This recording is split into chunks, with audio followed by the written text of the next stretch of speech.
All praises to Yahweh, Hashem, Yahweh Shai. It's another Shabbat slash Ashar Kadash. New moon. Happy new moon to everybody. We're going to go ahead and get into the Sabbath service class. Get some of this milk going. Khan. Call all Yahweh Bashem Yahweh Shai. Shalawam, peace and blessing to the children out there, to the 12 tribes scattered abroad. Happy Shabbat Shalawam. Happy new moon to all y'all out there. KOY YASHARAHLA. And let's get this milk in, man. Let's get this done. Shalawam. So let me pull it up on the screen. Let me share this right quick.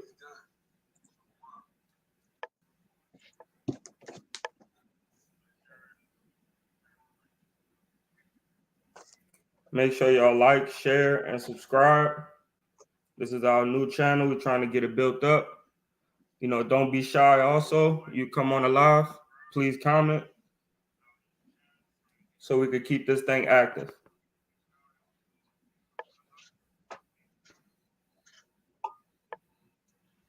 Yeah, make sure y'all like, share, and subscribe to that thing, man. Spread that wildfire. You know what I mean? Trying to get that knowledge out there to the children. Get them built up in the spirit, man. Where everybody need that milk first. Like, share, and subscribe, y'all. All praises. All right, I shared it.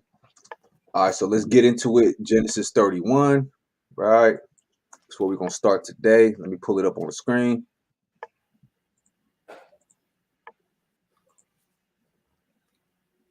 I should my entire screen. All right, let me know when you want me to start reading. You can go ahead and start. All right, y'all. So this is the book of Genesis, chapter 31, and verse 1 at the top, right? And he heard the words of Laban's sons, saying, Jacob hath taken away all that was our father's, and of that which was our father's hath he gotten all this glory. And Jacob beheld the countenance of Laban, and behold, it was not toward him as before. And Yahweh said unto Jacob, Return unto the land of thy fathers and to thy kindred, and I will be with thee. So at first, Laban's, he liked, Jacob. He preferred Jacob, right? But after a while, his son's countenance, right? His sons started getting a little, you could say, jealous. You know what I mean? And so his sons went to the father, and now Laban was like, damn, he started looking at Jacob sideways. So we're gonna read on. The Most High said, don't worry about it. You know what I mean? Go to your father's land. Don't even trip, right? Keep going. Verse 4. And Jacob sent and called Rachel and Leah to the field unto his flock, and said unto them, he didn't ask her, he didn't ask her. He called them, hey babe, come here. Right? Read on. Verse 5. And said unto them, I see your father's countenance, that it is not toward me as before, but the Elohim of my father hath been with me. Verse 6. And ye know that with all my power I have served your father. Yeah, he served her father for 20 years, right? 6 for Leah.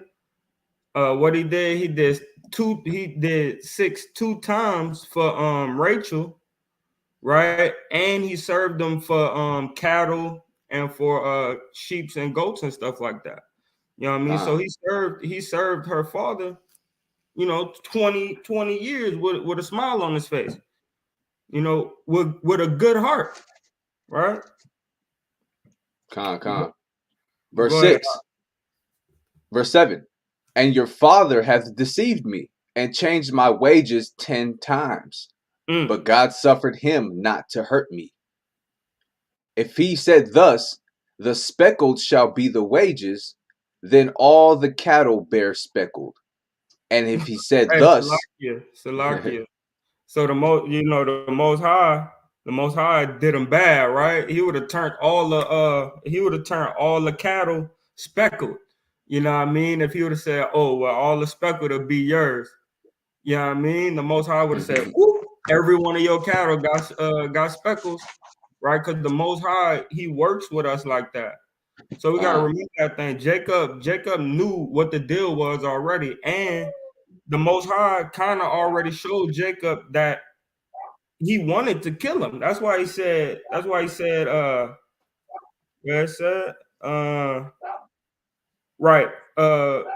But Yahweh suffered him not to hurt me, right? Because he wanted. Look, in his heart of hearts, he wanted to kill him. You know what I'm saying? Keep going, huh? Con. Verse 9. Genesis 31, verse 9.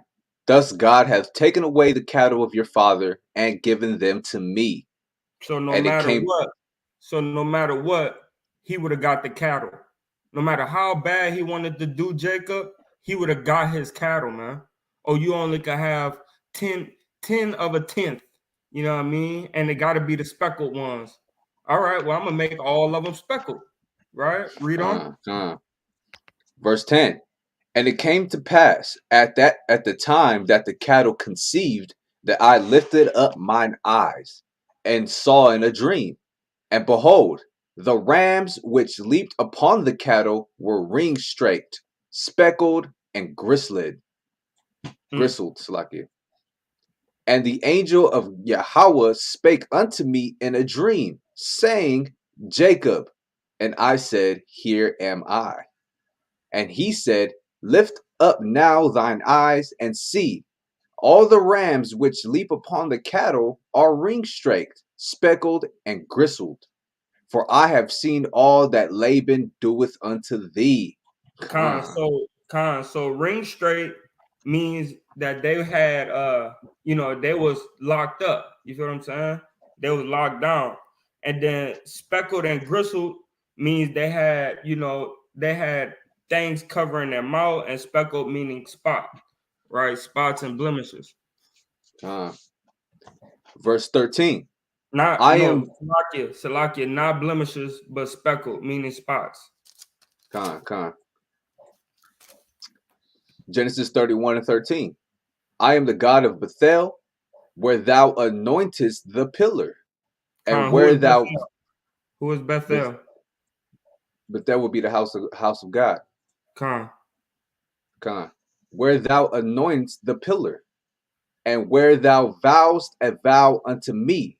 Now arise, get thee out from this land, and return unto the land of thy kindred. Khan. It was like, hey man, he told him to go to his father's land, right? And then he went there. Then he was like, all right, well now go to thy kindred's land. You know, the Most High putting Yaquab to work, man. Verse 14. And Rachel and Leah answered and said unto him, Is there yet any portion or inheritance for us in our father's house? Nah, your portion is with me. Right. Are we not counted of him strangers? For he hath sold us and hath quite devoured also our money. So how much do your father really love you? You feel what I'm saying? If he gonna do this to you because your husband is such and such. But that's why Yahweh gave us that law and that charge, man. When you get a wife, you know, your woman leave mother and father and be joined unto you. Because if not, to you now. Her mother and her father gonna turn her away from you, man. You know what I'm saying? Or away from the Most High. So you have to watch that thing, man. So now they're vexed because they're getting treated some type of way, because Jacob getting treated some type of way, and the dad feel the same way about them. Right? You got something else? Nah, just keep going. Nothing for now. Verse 16. For all the riches which God hath taken from our father, that is ours and our children's. Now then, whatsoever God hath said unto thee, do. Then Jacob rose up and set his sons and his wives upon camels, and he carried away all his cattle and all his goods which he had gotten. The cattle of his Con. Stop right there. So as you can see, Jacob didn't hesitate. He didn't fight with his wives. He didn't argue with them. He didn't do any of that. You know, he didn't even acknowledge what they were saying. You know, who's to say that he even answered them? He was like, you know what? Look, get up on that camel. Let's get all our stuff together. We got to get out of here because the Most High God, Yahweh, said we need to go over here. You know, damn how you feel. Forget about your feelings. Let's go where the Most High told us we need to go. Con. The cattle of his getting, which he had gotten in Pandan Aram, for to go to Isaac his father in the land of Canaan. Verse 19. Verse 19. And Laban went to shear his sheep, and Rachel had stolen the images that were her father's. He went over there. He went over there to go ahead and check up on the sheep, see what they was doing, if any of them was tangled. You know, herd them into the right place so he could close the gate. You feel what I'm saying? And this is what happens, right? Read on. Verse 20. And Jacob stole away unawares to Laban the Syrian, and that he told him not that he fled. He ain't So telling me he went nowhere. Yeah, he went there secretly, unaware. You know what I'm saying? So he fled with all that he had, and he rose up and passed over the river and set his face toward the Mount Gilead. And it was told Laban on the third day that Jacob was fled. It tells him 3 days later. Yeah, right. That's what you call strategy too. You know what I'm saying? You don't want to tell, if you're trying to leave somebody, you know, you want, hey, he 3 days gone. You know what I'm saying? He ain't no catching up. You know what I'm saying? Hey, that's righteous guile, right? That's righteous guile, man. Using wisdom, man. Verse 23. And he took it. Because if he wouldn't have done it like that, it would have been a problem, right? It would have been an all-out brawl over what was his, because it's his land. So now we got to fight because it's your land. But you know that all these animals and all this stuff is mine. All right, read on. Verse 23. And he took his brethren with him and pursued after him 7 days' journey. And they overtook him in the Mount Gilead. And God came to 24. You say what? Yeah, 20. Yeah, 24 now, right? So Laban took his brothers with him and pursued after Jacob for 7 days' journey, right? And he met up with him at Mount Gilead. You know what I'm saying? Overtook him there. But watch this, verse 24, Genesis 31:24. And God came to Laban the Syrian in a dream by night, and said unto him, take heed that thou speak not to Jacob either good or bad. They don't even say nothing to this man. Don't even open your mouth. That's right. Verse 25. Then Laban overtook Jacob. Now Jacob had pitched his tent in the mount, and Laban with his brethren pitched in the Mount of Gilead. And Laban said to Jacob, what hast thou done, that thou hast stolen away unawares to me, and carried away my daughters as captives, taken with the sword?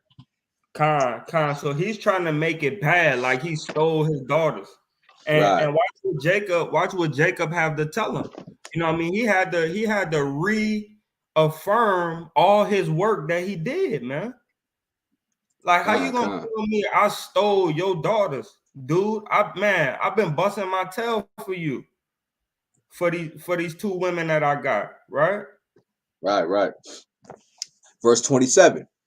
Wherefore didst thou flee away secretly, and steal away from me, and didst not tell me, that I might have sent thee away with mirth, and with songs, with tabret, and with harp? It's like, man, you should have just told me. You know, I would have gave you all this stuff. You know, would have been good. You know, dap it up. All right, be on your way. Like, nah, man. You're a devil, son. I don't trust you. Right. Yeah. Verse 28. And has not suffered me to kiss my sons and my daughters? Thou hast now done foolishly in so doing. And his sons is not talking about, his sons. Yeah. He's talking about his grandchildren. Yeah, Jacob's kids. Right? That's what he's talking about. He's talking about his grandchildren, my grandsons. Go ahead. Verse 29.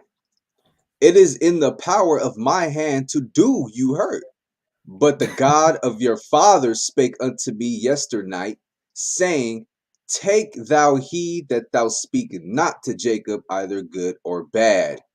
Hey man, he's That's like, why hey he man, you used. know what? I got the power to hurt you, man. But you know what? Hey, your God told me don't even speak to you good things or bad things, man. But you know, I'll whoop your ass if I want to whoop your ass. Hey, he talking big game, man. If it was up to me, right? But also he didn't say any good or bad, bro. He just asked them questions the Mm-hmm. whole time. He didn't say neither good or bad. He just wanted answers to some questions. Read on. Con. Verse 30. And now, though thou wouldest needs be gone, because thou sore longest after thy father's house, Khan, yet, he was vexed to get back to his kinfolk house. right, Right? Con, yet wherefore hast thou stolen my gods? Mm, Like, what are you taking my gods for? And mm. Jacob answered and said to Laban, because I was afraid, for I said, peradventure, thou wouldest take by force thy daughters from me. Khan, man, I'm using wisdom, man, because I know how you feel already, and I know what your son said to you, to make you have a disdain taste in your mouth about me and your daughters. So I knew that it was gonna be a problem if I said anything. So let me just get up out of here, and you got to talk to me when I'm around my posse. You feel what I'm saying? Con, While I got my goons behind me. Now we could talk. Cause at first, when I was in your land, we couldn't really talk like that. mm-hmm, You know what I con. mean? Verse 32. With whomsoever thou findest thy gods, let him not live. Before our brethren, discern thou what is thine with me, Mm. and take it to thee. For Jacob knew not that Rachel had stolen them. What happened? Rachel had stolen them. So watch what our beloved foremother does, right? Come. Verse 33. And Laban went into Jacob's tent, and into Leah's tent, and into the two maidservants' tents, but he found them not. Then went out of Leah's tent and entered into Rachel's tent. And what happened? Verse 34. Now Rachel had taken the images and put them in the camel's furniture Mm. and sat upon them, and Laban searched all the tent, but found them not. So she had him under the pillow cushions, you heard me, for the sofa. Yeah, it You know what I comes. mean? And she sat up on him and she like, hey, look, bro, I ain't moving.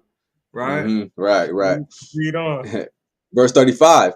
And she said to her father, let it not displease my lord, right, Jacob, that I cannot rise up before thee, for the custom of women is upon me. Kind of And what? the custom of women, what of the woman is upon me, right, rather, Yeah, she on her cycle. right. And Supposedly. he's She's not on right. her So cycle. yeah. Yeah, you can't touch me. You know what I'm saying? Supposedly, yeah. Right. And he searched but found not the images, right? Because he got to search everywhere else around her where she's sitting at. You know what I'm saying? So I can't touch you. I'm gonna look over here. Let me look over here. And he ain't gonna find it because she's sitting on it, man. Come. Right. And Jacob was wroth and chode with Laban. And Jacob answered and said to Laban, Salakia. what is my trespass? Salakia. Jacob, as we read, Jacob didn't know that she had the images. Mm-hmm. Jacob had no clue that she had the images, right? So now he hot. Like, man, look, man, you testing me like that, man. You checking me like that, bro. Like, hey, look, you're gonna have to skedaddle, son. Your stuff ain't here. Right. Like, what did I do to make you come up in my house and start searching my tent, man? You know what Yeah, I'm man. saying? I ain't You got nothing tripping for for? you. Right. That's like when you lose your $20 or you spent your $20 last night and you rafish in the crib and you like, damn, man, somebody took my damn $20. Hey, you took my $20. You remember me using my $20? You feel what I'm saying? Yeah, he all up in your room now. Like, what you doing in my Yeah, room? You know what I'm yeah. saying? You kind of, I know you got it. right. Read on. Continue. What is my trespass? What is my sin Where we that at? thou hast 36, the Con. last portion of it. What is my trespass? What is my sin that thou hast so hotly pursued after me? Whereas thou hast searched all my stuff. What hast thou found of all thy household stuff? Mm. Set it here, set it here before my brethren and thy brethren, that they may judge betwixt us both. Stop right there. So, like I said, man, he had his kinfolk, he had his goonies with him this time. Yeah, You know, come. you came into my area, man. That's why I left first. They both had goonies, man. Right? You ain't just gonna come here and bully me and toss my house up, man. I got gangsters Mm-hmm. with me. I got Israel with me, man. That's You why, understand? hey, it's 12 sons, man. It was, hey, man, we doing all that. Yeah, We ain't with yeah, that. yeah. Got your back, Read on. pops. Right? Uh-huh. 38. 38. Genesis 31 and 38. This 20 years have I been with thee. How many years? 20 years Con. have I been with thee. Thy ewes and thy she goats have not cast their young, and the Con. rams of thy So he made and sure that every animal had the babies. He made con sure that every animal had the babies. Read on. and the rams of thy flock have I not eaten. Con. 39. That which was torn of beasts I brought not unto thee. I bear the loss of it. Of Con. my of He my said hand. when it happened, because it was on me to watch them, I replaced it with my stuff. I Right, right. replaced it with my sheep, with my ram, with my goat, with my EU. Right? I made sure you didn't lose anything, my man. Read on. Of my hand didst thou require it, whether stolen by day or stolen by night. It's like, hey man, because he was like, hey man, you got to give me something. I don't care if you go steal it, whatever. You got to give me what's mine. You know what I'm Right. saying? Like he required it from him, man. So Jacob did what he had to do to really live up to his expectation, his end of the bargain, man. Con, but Salakia, it said, bear I the loss of it. Of my hand didst thou require it, whether stolen by day or stolen by night. So no matter however they disappeared, you feel what I'm saying? It didn't matter. I had to pay that back, and I paid it back with what I had. You feel what I'm saying? Con. Yeah, Khan. Continue. What? Because it's Salakia. Because it's telling you right here that which was torn of beast, I brought unto thee. I bear the loss of it, right? And then it double backs and tell you something else that happened. It said, "My hand didst thou require it, whether stolen by day or stolen by night." He's talking about his rams, his sheep, and his goat. If they just disappeared and the count is off, you gotta repay that. Read That's on. right. Verse 40. Thus I was in the day the drought consumed me, and the frost by night, and my sleep departed from mine eyes. Worrying. Thus have I been 20 years in thy house. I served thee 14 years for thy 2 daughters, and 6 years for thy cattle, and thou hast changed my wages 10 times. Mm. Oh yeah, you're not worth that much. Oh yeah, well, you kind of worth that much right now. Hey, nah, you ain't even worth that. You ain't even worth that, right? Changed his wages 10 times, a complete number of times. Yeah, it's always changing. Hey, I'm gonna pay you lesser. I'm Yeah. gonna pay you this much. I feel Yep. like you're worth this. You know what I mean? Yep. 42, verse 42. Except the God of my father, the God of Abraham, and the fear of Isaac had been Mm. with me, surely thou hadst sent me away now empty. Why it said the fear of Isaac? You could get that precept out. No, I don't have that precept right now. Come on, let me get it for you. Salakia, Israel.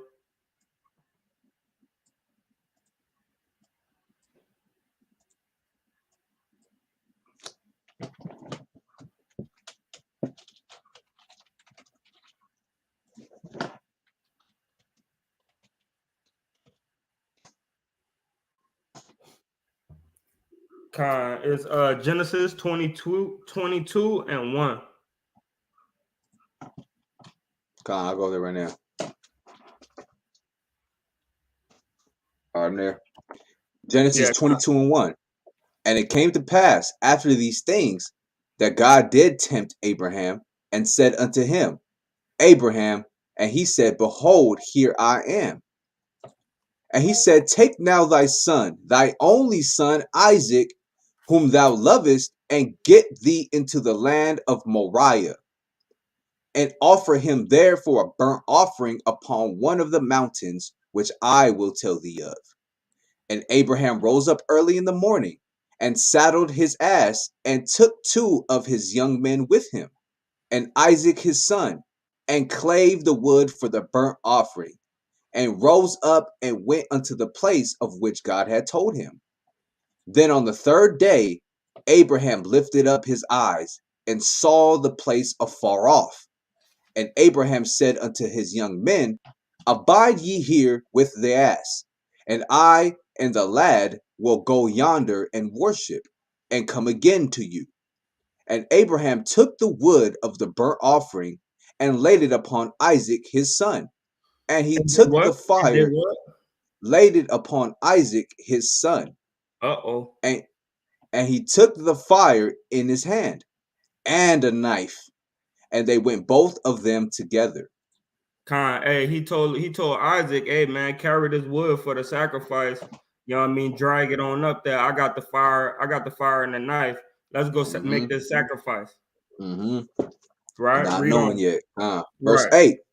And Abraham said, My son, Yahweh will provide himself a lamb for Hold on. You missed something. Verse 7. And Isaac spake unto Abraham his father, and said, My father. And he said, Here am I, my son.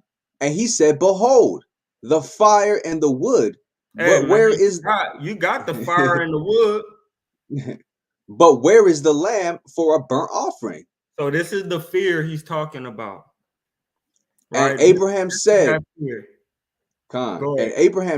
My son, Yahweh will provide himself a lamb for a burnt offering. And so they went both of them together. And that's the faith of Abraham, right? The God of Abraham, the power of Abraham, which is his faith, right? And Isaac had the fear. Now let's go back to 31. Genesis 31.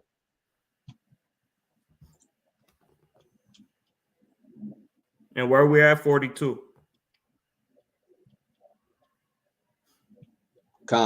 Genesis 31 and 42. Except the God of my father, the God of Abraham, and the fear of Isaac had been with me, surely thou hast sent me away now empty. God has seen mine affliction and the labor of my hands, and rebuked thee yesternight. And did what? Rebuked thee yesternight. Hey man, don't touch my anointed. Read on. 43. And Laban answered and said unto Jacob, These daughters are my daughters, and these children are my children. Whoo, talking bold. And these cattle are my cattle, and all that thou seest is mine. It's mine. Hey man, look here, man. Hey, he deboed him, man. Right? Yeah, now, it was all his, but homie was trying to take his stuff. So he was like, hey, look, man, I'm gonna let this known right now, man. This is my stuff. Do something. Right? Read on, bro. And what can I do this day unto these my daughters, or unto their children which they have born? Where we at? 44 now. Salaki, go ahead. Now therefore come thou, let us make a covenant, I and thou, and let it be for a witness between me and thee. And Jacob took a stone and set it up for a pillar. Watch what Jacob do, man. This is how a covenant had to have bloodshed. You feel what I'm saying? Now we can make a covenant, with our mouth, because of the bloodshed was already done, you know what I mean, through Hamashiach Yahushua. But all covenants need bloodshed, right? Read on. Verse 46. And Jacob said unto his brethren, gather stones, and they took stones, and made an heap, and they did eat there upon the heap. And Laban called it Jergarshadutha, but Jacob called it Galid, right? Verse And that's how we 48. get Galid. And that's how we get Galid, right? The land. And Laban said, this heap is a witness between me and thee this day. Therefore was the name of it called Galid. And Mizpah, for he said, Yahweh watch between me and thee, when we are absent one from another.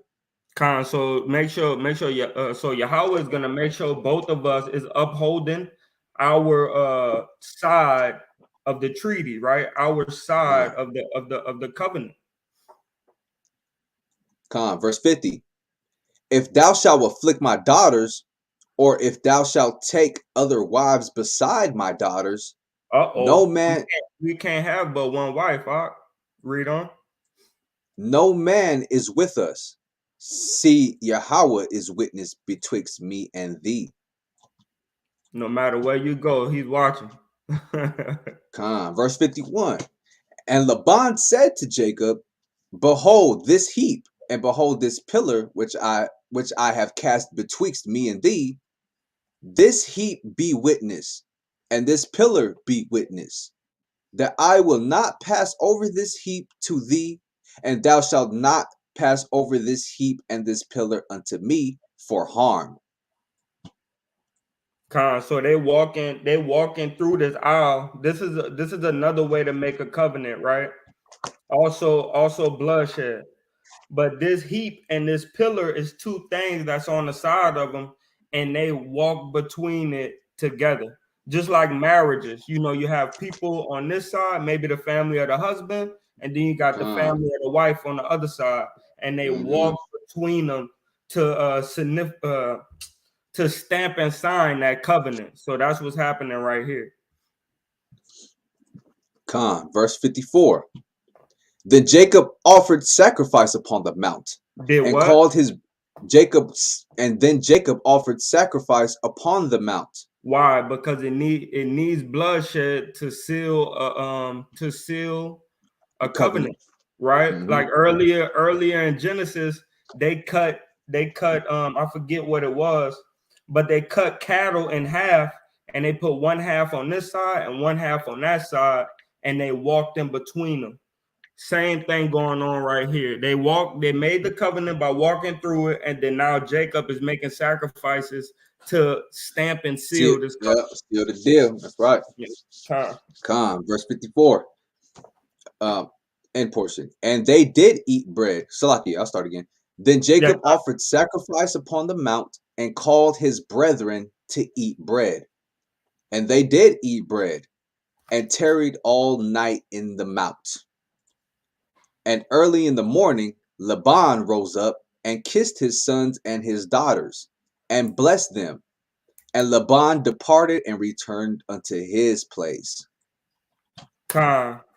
So all that we hear, all that we read is what we do in here, right? I forget how to say it in the Hebrew, but that's what we do every time we end out a chapter.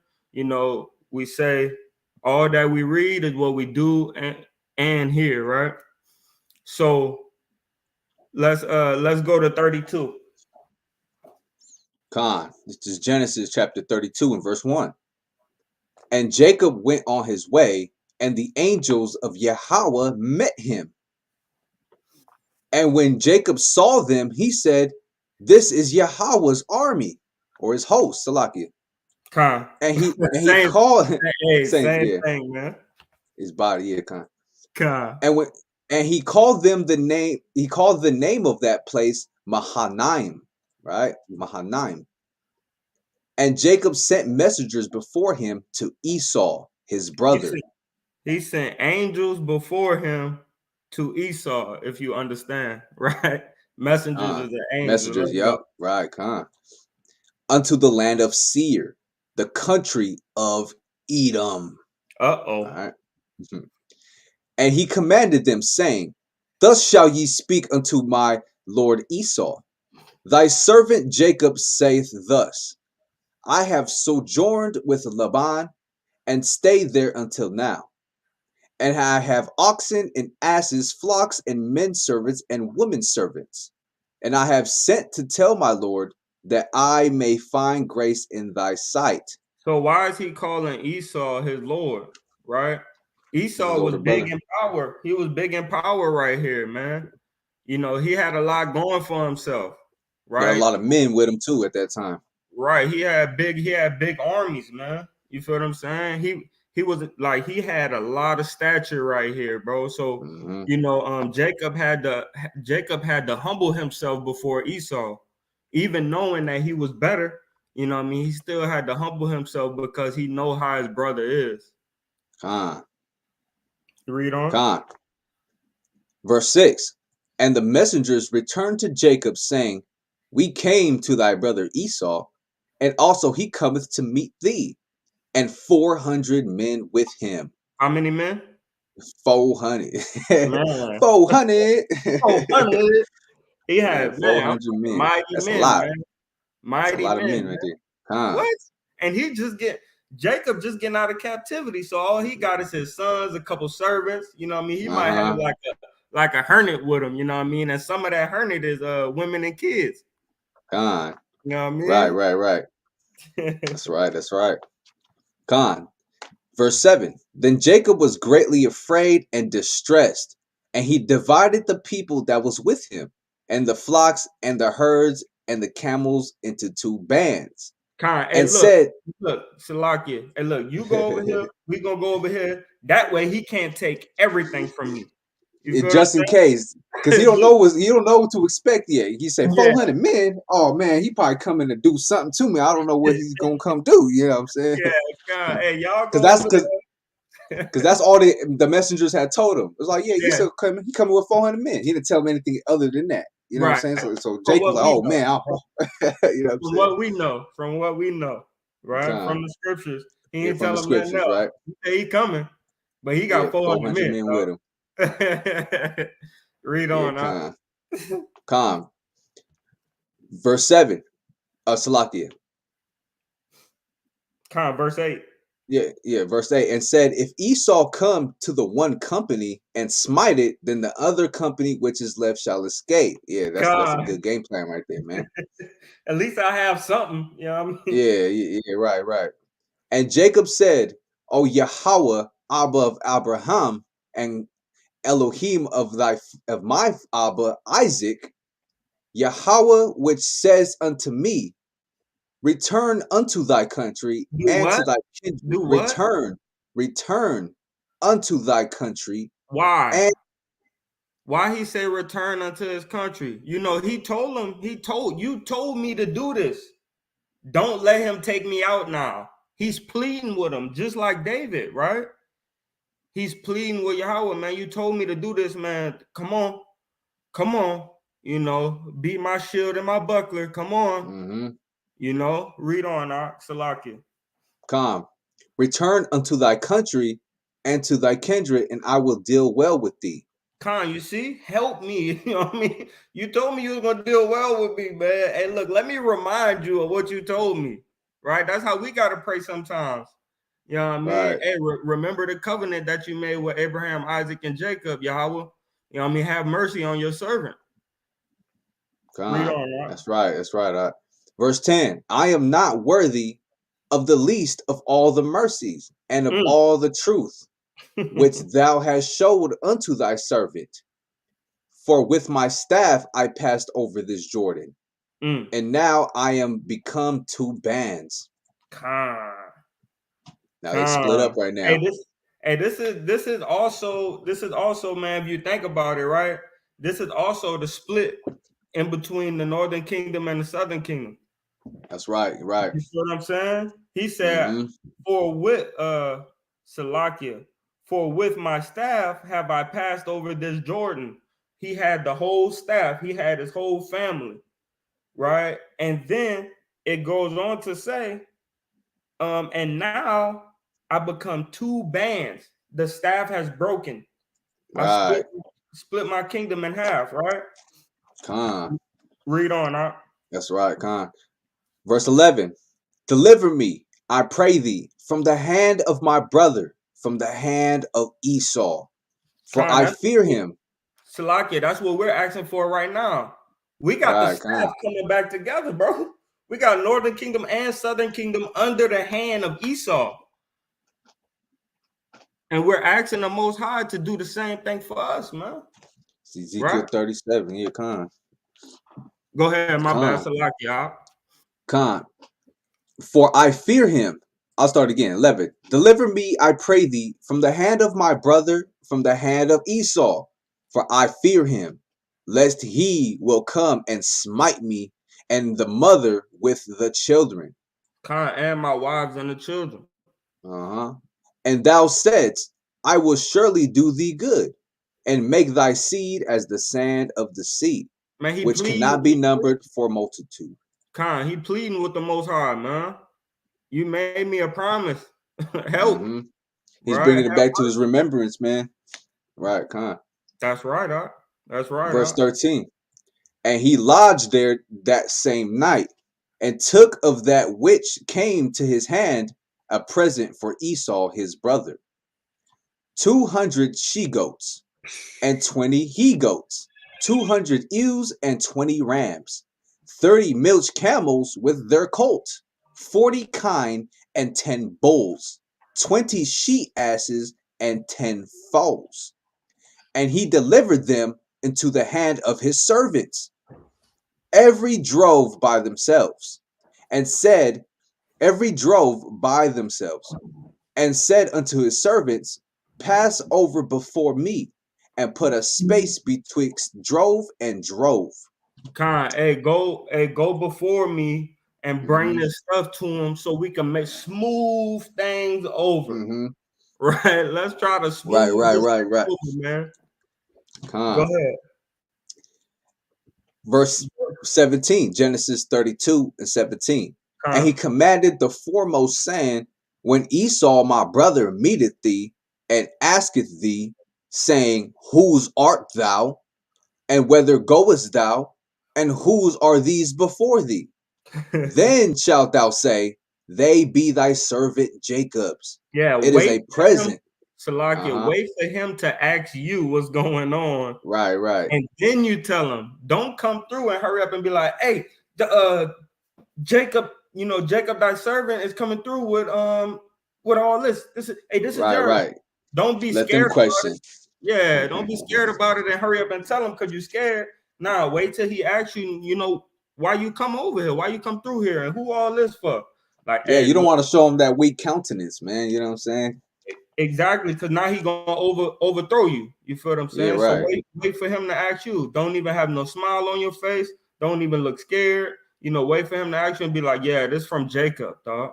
You feel what I'm That's saying? like it's like Esau walking with his men, and he'd be like, "Hold on," and then you see somebody in front of him. Then Esau throws that question like, "Who art thou? Yeah, Where you Khan. coming from? What are these with you?"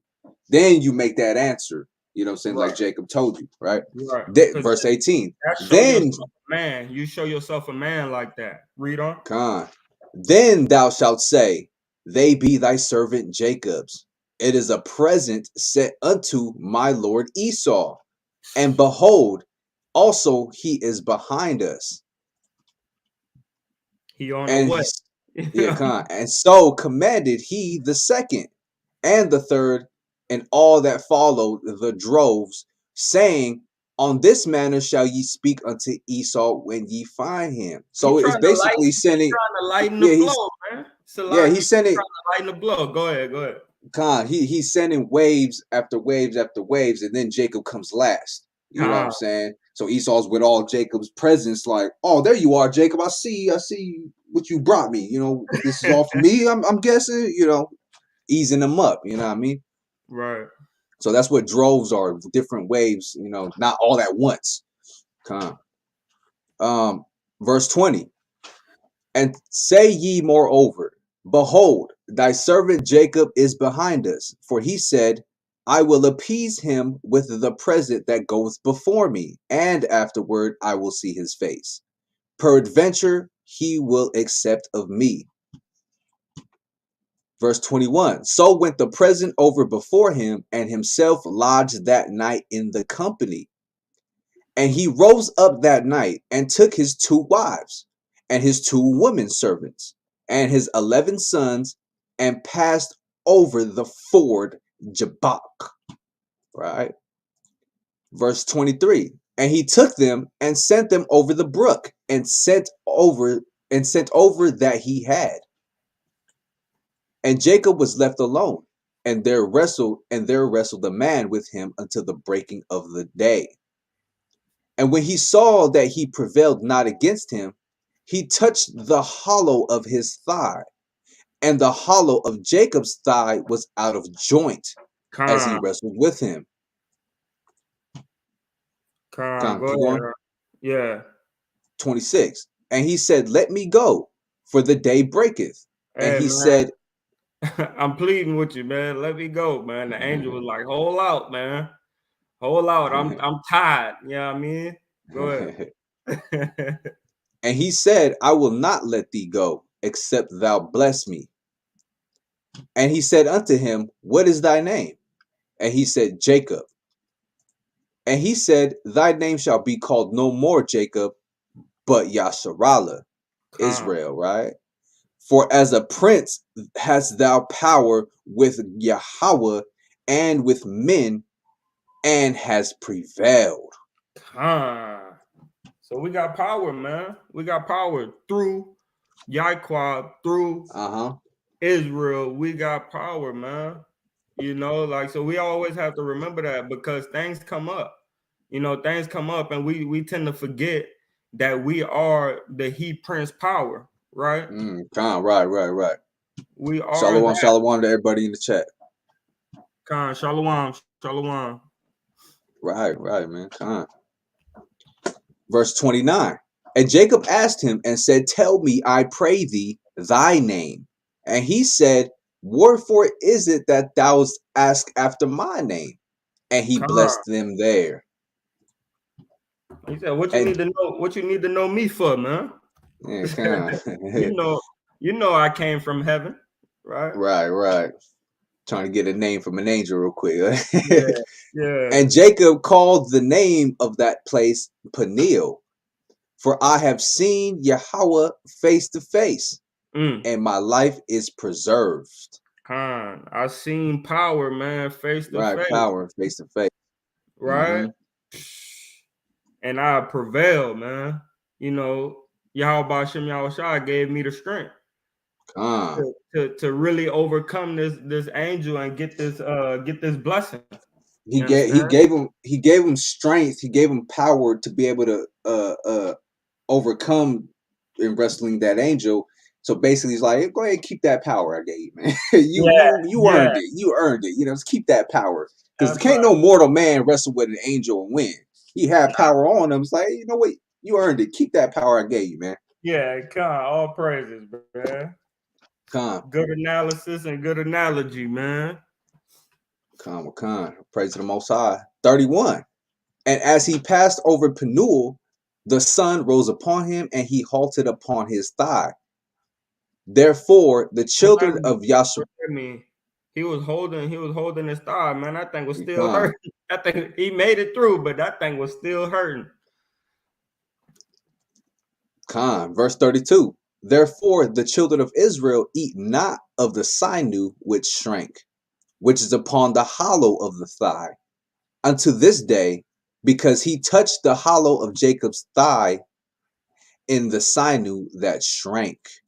Con, so he, you know, we can't eat that little. That's what he's saying right here. We can't eat that little thing that joins the socket, you know, the socket of the thigh to the pelvis, right? The middle of that, we can't eat that thing. Con. Next chapter, Oh, my 33. bad. Wait, is that where we at?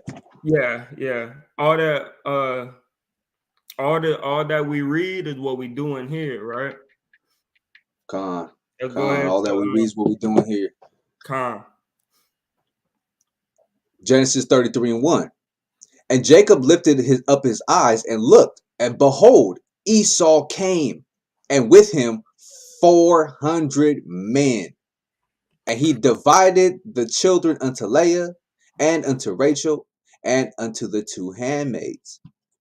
And he put the handmaids and their children foremost, and Leah and her children after, and Rachel and Joseph hindermost. So everybody was in a line, you know what I'm saying? Someone on the front, in the middle, and then close in between. Front, back, in between. Verse 3. And he passed over before them and bowed himself to the ground 7 times, until he came near to his brother. And Esau ran to meet him, and embraced him, and fell on his neck, and kissed him, and they wept. You know what I'm saying? Like when you jump on somebody and you land on the ground, like, oh my, I missed you, bro. All that, you know what I'm saying? And like I'm gonna do Abijah and Tippy when I and Topsy when I Yeah, Kai. Yeah, my brother's on the ground and all of that. Man, what you been on, bro? You know what I mean? Con, Khan. con. And he lifted up his eyes and saw Salakia. Yeah, Khan. Verse 5. See right here it says, and they wept. So they was crying together, man. They was both in the, like, man, my brother, man. You know what I'm saying? Man, long time, my man. And you can see Esau being excited, but Jacob being even more excited because he thought Esau was coming to harm him. To kill him, yeah. Yeah, you know what I'm saying? So Jacob was like, oh, you ain't coming to kill me? Oh, man, that made him tear up. You know what I'm saying? God, I can see that. And he God. lifted up his eyes and saw the women and the children and said, who are those with thee? And Hey he said, man, yeah, you brought my nephew and nieces? yeah, you know what I'm saying? Yeah, I was just about to say that. Kind, you know what I'm saying? And he said, the children which Yahweh hath graciously given thy servant. Then the handmaidens came near, they and their children, and they bowed themselves out of respect. You know what I'm saying? Like, nice to meet you type Hey deal. You man, know what I'm saying? yeah, Khan. Right. Shalom. Yeah, each child, Shalawam, Judah, Shalawam, Yeah, Levi, Khan. they all bowing. Yeah, Khan. God. And he Respect. said, right, and he said, what meanest thou by all this drove which I met? And he Yeah, said, Khan. He like, like, what's up with all these ways? what Yeah, all what's up this with all stuff these that ways? you don't, yeah.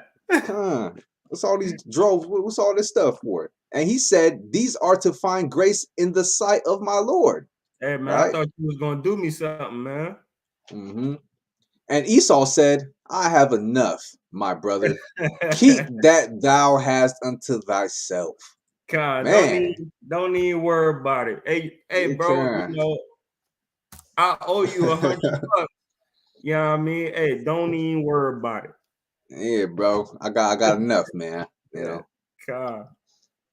And Jacob, verse 10, Genesis 33:10. And Jacob said, nay, I pray thee, if now I have found grace in thy sight, then receive my present at my hand. For therefore I have seen thy face, as Don't though be I had Salakia, don't be an Indian giver, right? We right, got that type of thing now, man. You know where you give something, somebody like, nah, I really don't need it, but you know they in their pride. You're like, nah, bro, take it. You feel what I'm saying? right. Go ahead and take it. So Esau the same way. He's still that proud man. So in his pride, he like, nah, man, it's all good, bro. I got enough, Yeah. I got it. right? I could get it on my own. Yeah, you understand where I'm going, and then Yeah, he said, "Nah, man, I already know you got a lot going on. Go ahead and keep that. You feel what I'm saying? Go ahead and take that. I don't need that." But Jacob, like, okay, I understand what you're doing, but I ain't no Indian giver. I already set right. my heart. I already set my heart for you to have it. So Con. Israel, stop being Indian givers. Read on. Con. If now have I found grace in thy sight, then receive my present at my hand. For therefore I have seen thy face as though I had seen the face of God, and thou Mercy, wast pleased with mercy. me. Mercy. Right? That's what he's talking about. As if I seen the face of power, right? That mercy that he gave him, that Esau gave him. Verse 11. Take, I pray thee, my blessing that is brought to thee, because God hath dealt graciously with me, and because I have enough. And he urged him, and he took it. Because Jacob was saying the same thing. Like, look, man, I got enough too. God's been blessing me also. You know, you might feel like you might not need it, Esau, but look, man, I urge you, just please take what my gift. Esau's like, all right, man, I got you. I'm just gonna take it. You know what I'm saying? And he took it. And he said, let us take our journey, and let us go, and I will go before thee. And he said unto him, my Lord knoweth that the children are tender, and the flocks and herds with young are with me. So I can read that again. And he said unto him, my Lord knoweth that the children are tender, and the flocks and herds with young are with me. And if men should overdrive them one day, all the flock will die. And that's a promise. You know what I mean? That's a promise. It's like if somebody try to take them and hurt them away, man, all of them gonna die through the power of Yahweh Ba'ashem Yahushua. Verse 14. Let my Lord, I pray thee, pass over before his servant, and I will lead on softly, according as the cattle that goeth before me, and the children be able to endure until I come unto my Lord unto Seir. So he telling Esau, look, man, we know you gonna push it, you gonna push that journey, you going all the way back, yo man, y'all mighty, y'all strong, y'all can make that journey. But me, we gonna take it easy on the way to go meet you out Mount Seir. You know, the children are tender, the cattle they ain't moving running like horses, they gotta move at their speed. So you know, so that way we're able to endure that journey. It's gonna take some time. We got babies. Yeah, it's gonna take some. And Esau said, let me now leave with thee some of the folk that are with me. And he said, what needeth it?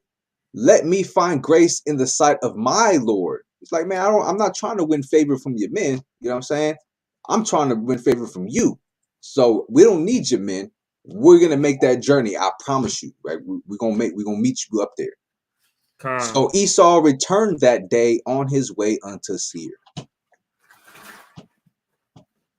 And Jacob journeyed to Succoth, and built him an house, and made booths for his cattle.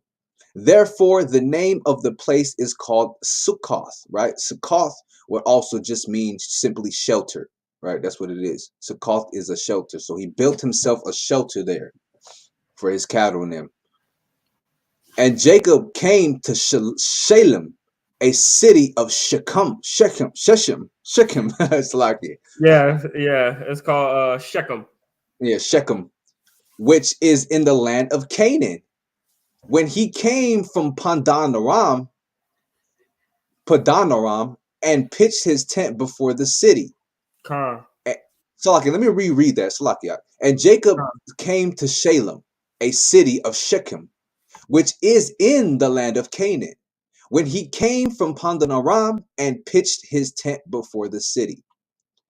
And he bought a parcel of a field where he had spread his tent, at the hand of the children of Hamor, Shechem's father, for 100 pieces of money. Right? That's the Hivites, man. He, seen the Hivites. There's like, look, man, I need this place. I'm trying to build a shelter here. You know what I'm saying? So we can just stay here for a bit. So he had to pay Hamor, Shechem's father, 100 pieces of money for that piece of land, because that's not their land that they in. And he erected there an altar and called it Elohel Israel. Right? Look up what that means.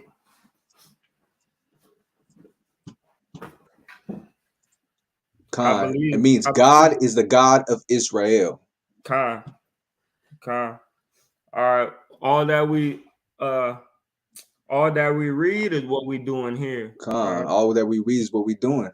So let's go to Maccabees, 2 Maccabees chapter 2 and verse 8. Let me pull it up. Hey, peace and blessing to the children out here. Shalawam, shalawam. Barakatah to the viewers that are in here right now. Shalawam. Khan, Shalawam, man. Salute, YASHARAHLA, Mashapaka. All right, we go. Second Maccabees 8. Let's get it. Let's get it.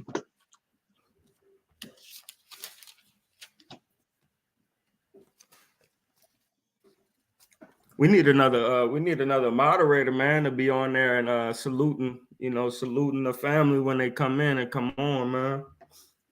Yeah, Khan. We don't got nobody typing in the chat. We just have 2 viewers. They're watching right now. So peace and blessings to you guys out there. Keep enduring to the end, y'all.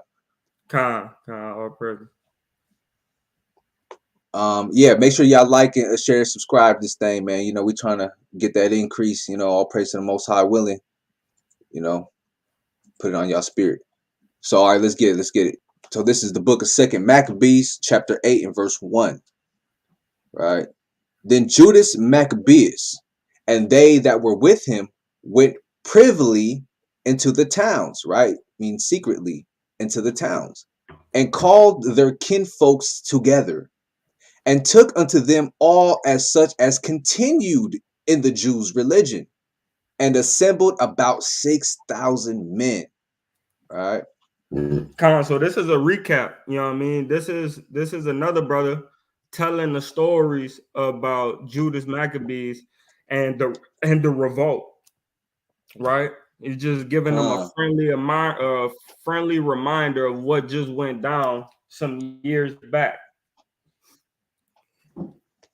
Khan. Verse 2. And they called upon Yahweh that he would look upon the people that was trodden down of all, and also pity the temple profaned of ungodly men, and that he would have compassion upon the city, sore defaced and ready to be made even with the ground, and hear the blood that crieth unto him. Right?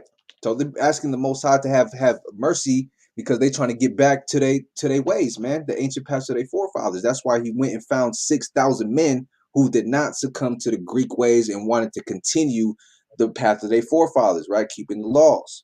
So he's asking them, like, have compassion, because this city, it's sore defaced, right? Right here. It's very much like unclean to the max. Yeah, And ready finished. to be made. It's ready to be just destroy all of it and build it back up again. Basically, how bad it is, right? It's ready to be made even with the ground, and hear the blood that is cried unto him. It's a lot of blood, man. Right, verse 4. And remember the wicked slaughter of harmless infants, There was a and the man killing our kids, man, and them spirits went back up and told the Most High what happened. Right, Khan. And that reminds me of when they was feeding our babies to alligators, man. That's Me the too. wicked slaughter of harmless infants, man. Khan. And blasphemies, which are dirty, filthy lies, blasphemies committed against his name, and that he would show his hatred against the wicked. Verse 5. This is what them brothers was praying, man. Watch, it's gonna go on to say it. Read. Verse 5. Now, when Maccabeus had his company about him, he could not be withstood by the heathen, for the wrath of Yahweh was turned into mercy. Con. So basically, when Maccabeus had his company, you know, the heathen couldn't even withstand that. They was like, oh man, what's this mightiness that's going on, right? Because the wrath of Yahweh was turned into mercy, meaning what? Instead of knocking off all Israel, he spared the righteous like he did before with Lot. Because he was about to make that place basically wipe it out and start over. You know what I'm saying? But everybody wasn't wicked. That's the remnant here that's dealing with. Still the same thing, man. This is the righteous. The wrath wasn't upon them because they was keeping the commandments. So it turned to mercy for those 6,000 men that was keeping his laws, statutes, and commandments. Con. Verse 6. Therefore he came at unawares, and burnt up towns and cities, and got into his hands the most commodious places, and overcame and put to flight no small number of his enemies. Con. Woo! He Meaning, said no small number. yeah, con. It's gonna go on to tell you too, but man, Con. I mean, Verse he went 7. hard. He went hard with his slaughter, man. Right. Read. But specially, verse 7, Slucky. Verse 7, but specially took he advantage of the night for such privy attempts. Hey, he was like at night. He was like, we're gonna do this at night, man. That's why we're more stealthier, could sneak in, do all of this. You know what I mean?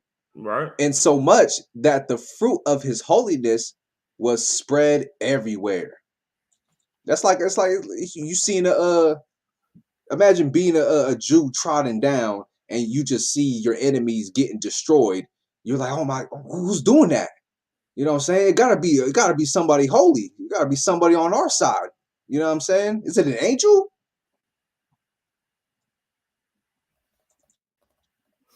Keep going. Yeah, keep going.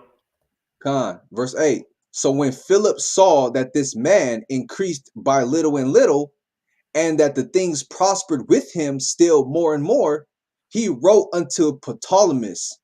Right. Yeah, So this, Ptolemy, so this is Ptolemy's kingdom. You know, he wrote unto Ptolemus. Right. Read. the governor of Celesyria, and Finis, to yield more aid to the king's affairs. Con. So he's asking one of the generals, right? Because Antiochus split the no Alexander split the kingdom into four, right? And Ptolemy or Ptolemus was one of those generals, and he's asking one of the other out of the four generals for for aid, for assistance to be allies against this, for this. Verse 9. Con, con. Verse 9.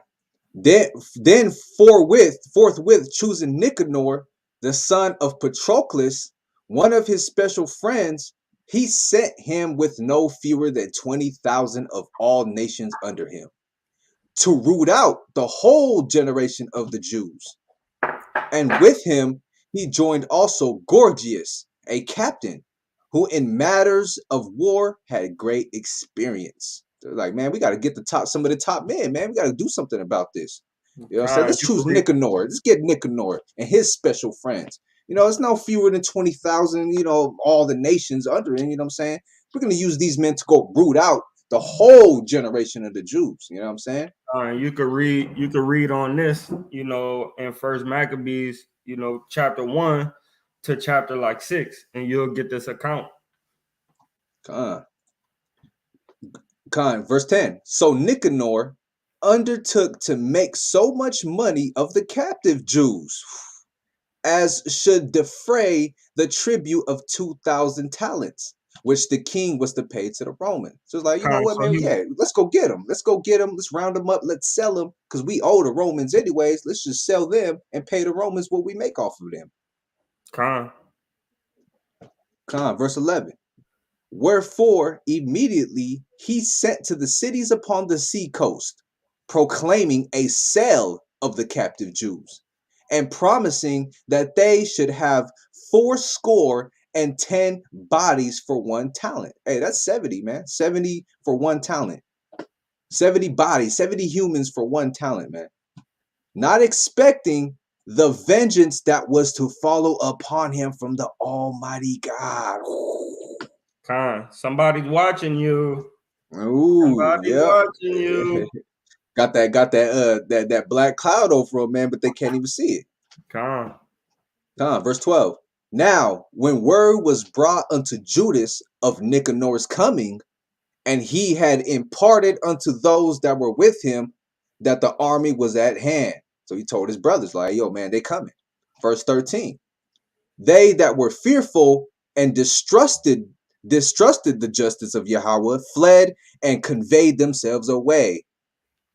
Man, scaredy cats, man. You know what I'm saying? Others sold all that they had left and withal besought Yahweh to deliver them, sold by the wicked Nicanor before they met together. Right? So everybody's like, you know what? I'm going to sell everything we got. You know what I'm saying? So we gonna sell everything we got. We gonna pray that the Most High delivers us. Salaki. Khan. Verse 15.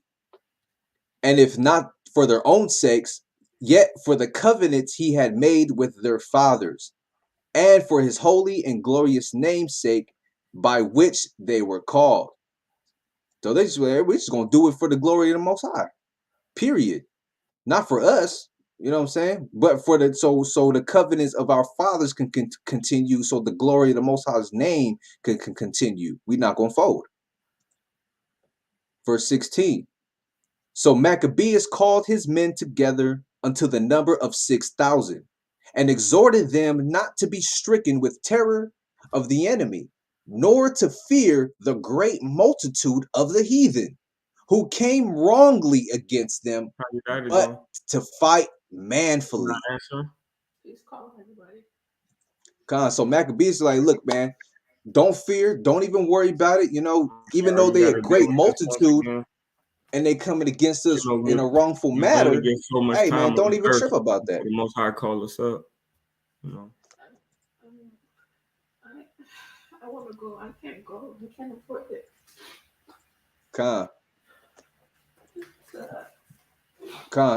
So where we at? Verse 17. Okay, yeah. I'll keep going, y'all. Verse 17.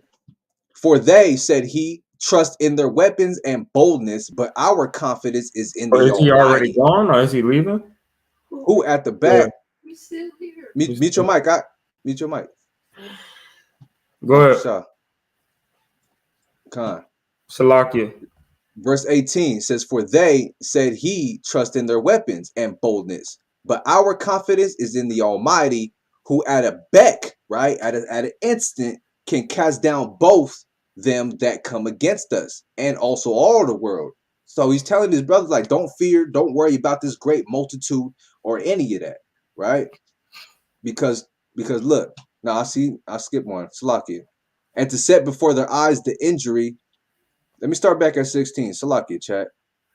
So Maccabeus called his men together unto the number of 6,000, and exhorted them not to be stricken with terror of the enemy, nor to fear the great multitude of the heathen, who came wrongly against them, but to fight manfully, and to set before their eyes the injury that they had unjustly done to the holy place. Gonna show them, like, look what y'all done. Y'all gonna see what y'all done, right?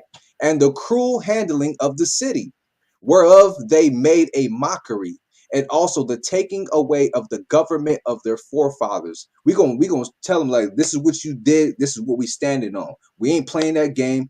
We here to do something about what y'all did to us, right? Making the enemies realize, oh yeah, that's what y'all mad about? Yeah. You know what I'm saying? Verse 18.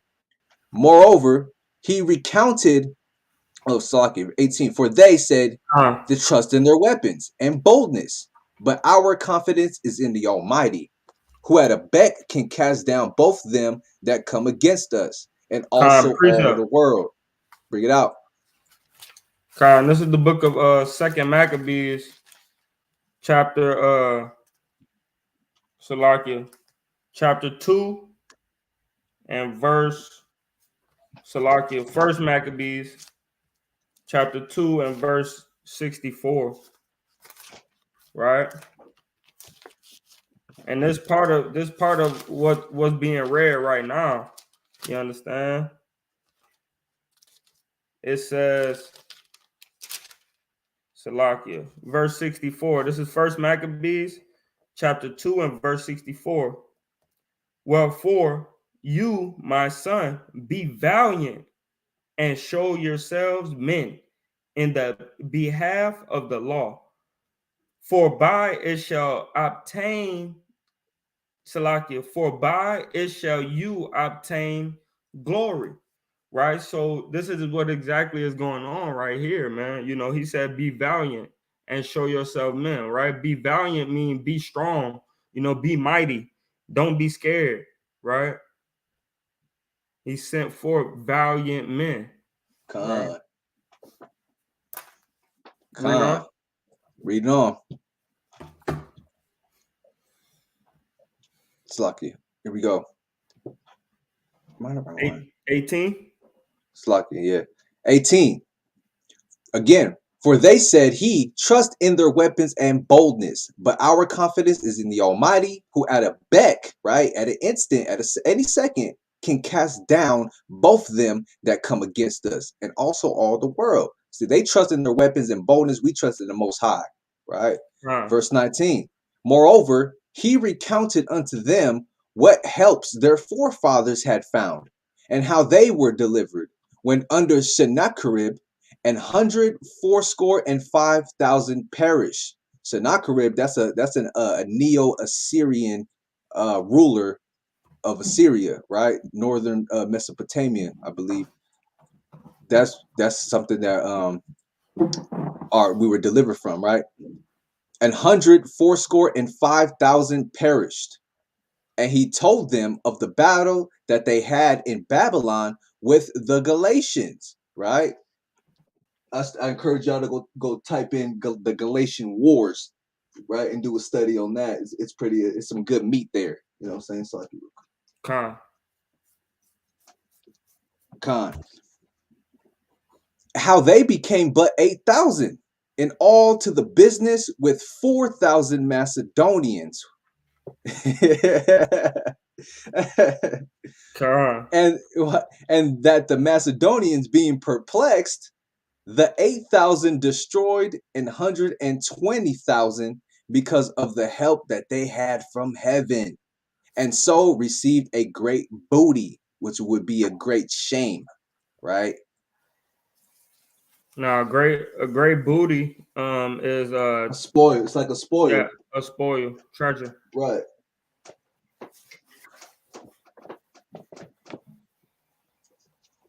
Okay, so verse 21. Thus, when he had made them bold with these words, and ready to die for the law and the country, he divided his army into 4 parts. So everybody's like, yeah, we with it. All right, okay. Brought him back into that spirit, you know what I'm saying? That warrior mindset. We going in.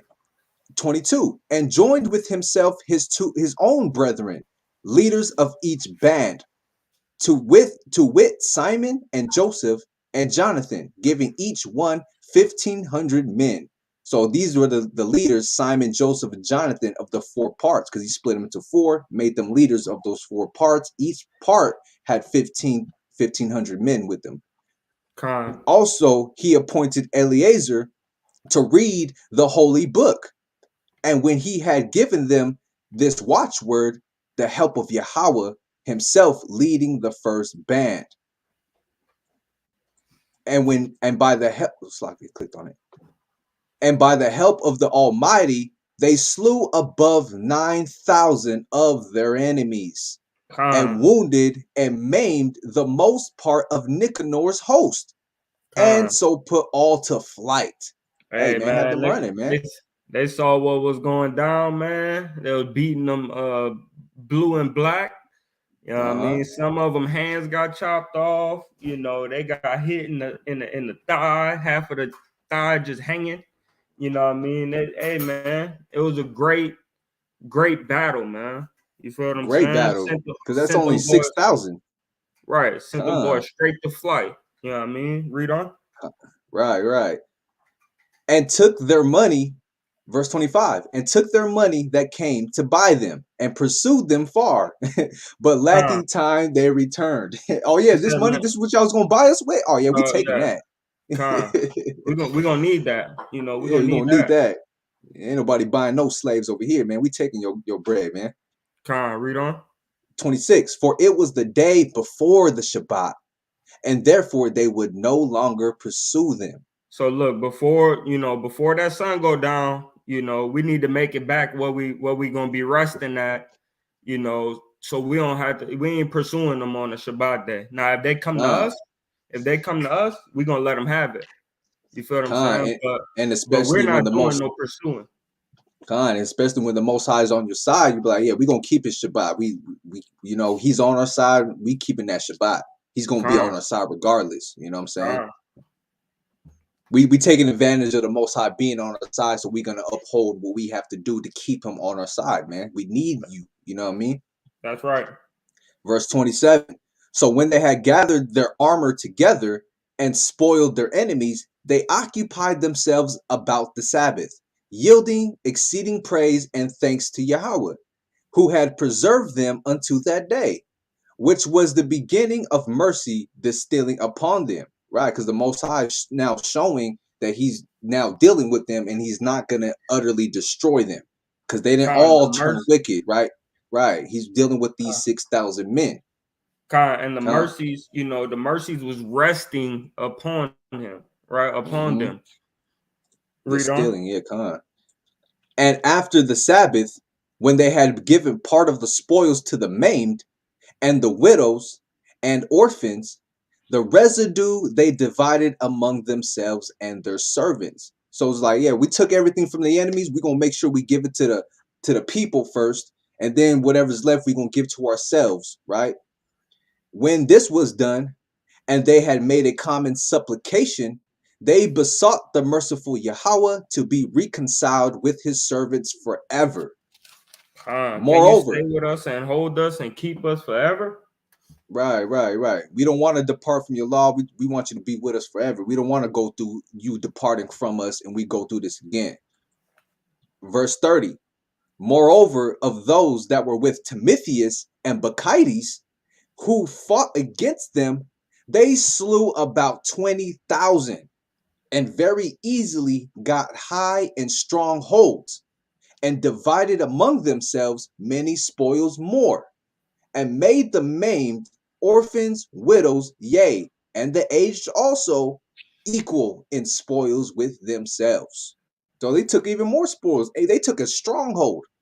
They got these high watchtower fortress looking places that the enemies was running into. Hey, they took that, man.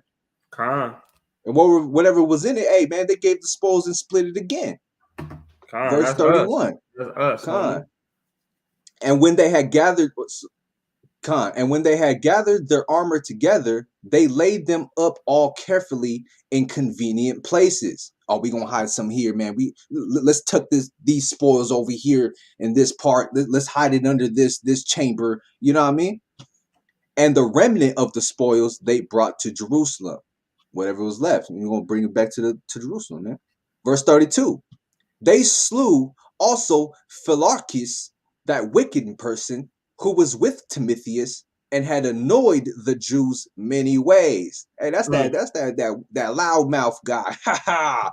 We're gonna take over your kingdom. Ha ha ha! Whoopsh. Con, Weapon is his con, chariot. Whoopsh. Yeah, that's you know what I mean. con. That's That's that that guy. annoying, man. Man, I can't wait till he die. I'm gonna get him first. Con, Furthermore, that's right. at such time as they kept the feast for the victory in their country, they burnt Callisthenes. They had set fire upon the holy gates, who had fled into a little house. And so he received a reward meet for his wickedness. Hey, he got what he Con, deserved, man. con, You know? Verse 34. As for the most ungracious Nicanor, who had brought 1,000 merchants to buy the Jews, he was through the help of Yahweh brought down by them, of whom he made least account, and putting off his glorious apparel and discharging his company, he came like a fugitive servant through the midland unto Antioch, having very great dishonor, for that his host was destroyed. Right? oh Hey man, wait, so he came running in, clothes ripped, no army, no horsemen behind us.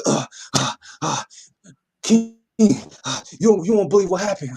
With shame all upon him, you know what I'm saying? All of that, man. con, That's what it was on. con. You know what I'm That's saying? right. Come.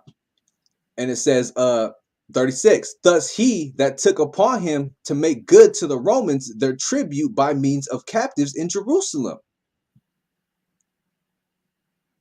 Let me read it again, Slaki. Thus he that took upon him to make good to the Romans their tribute by means of captives in Jerusalem, told Con, this that abroad. siege. This that siege, man. This is what Yahweh Shai was speaking on, man. Read on.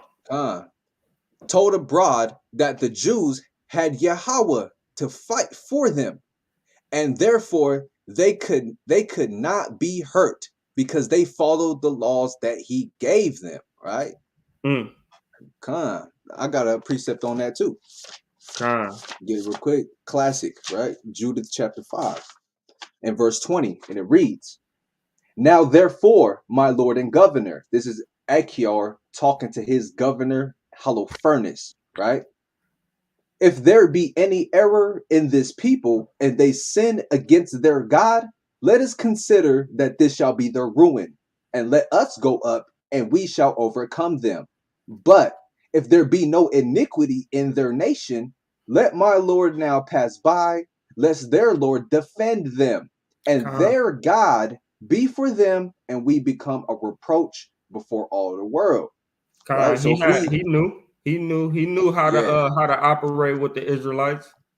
uh that's right. So if we on one accord with the Most High, He's going to be a defense to us. If we depart from the laws of God, hey man, we vulnerable out here for these other nations to do whatever they want with us, which we see today, right? Hey, I'm a mute up. I'm about to call you. I'm about to call you right quick.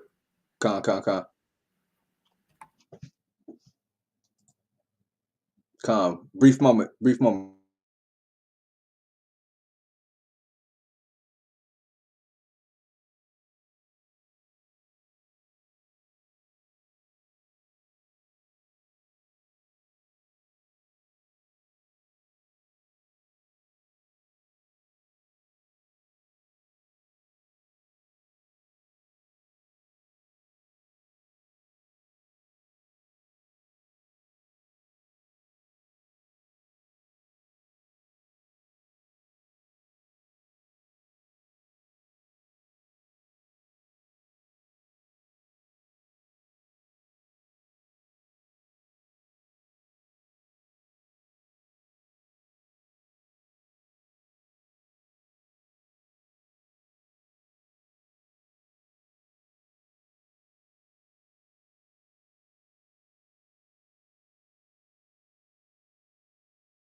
Con. Shalawam. Salaki. YASHARAHLA.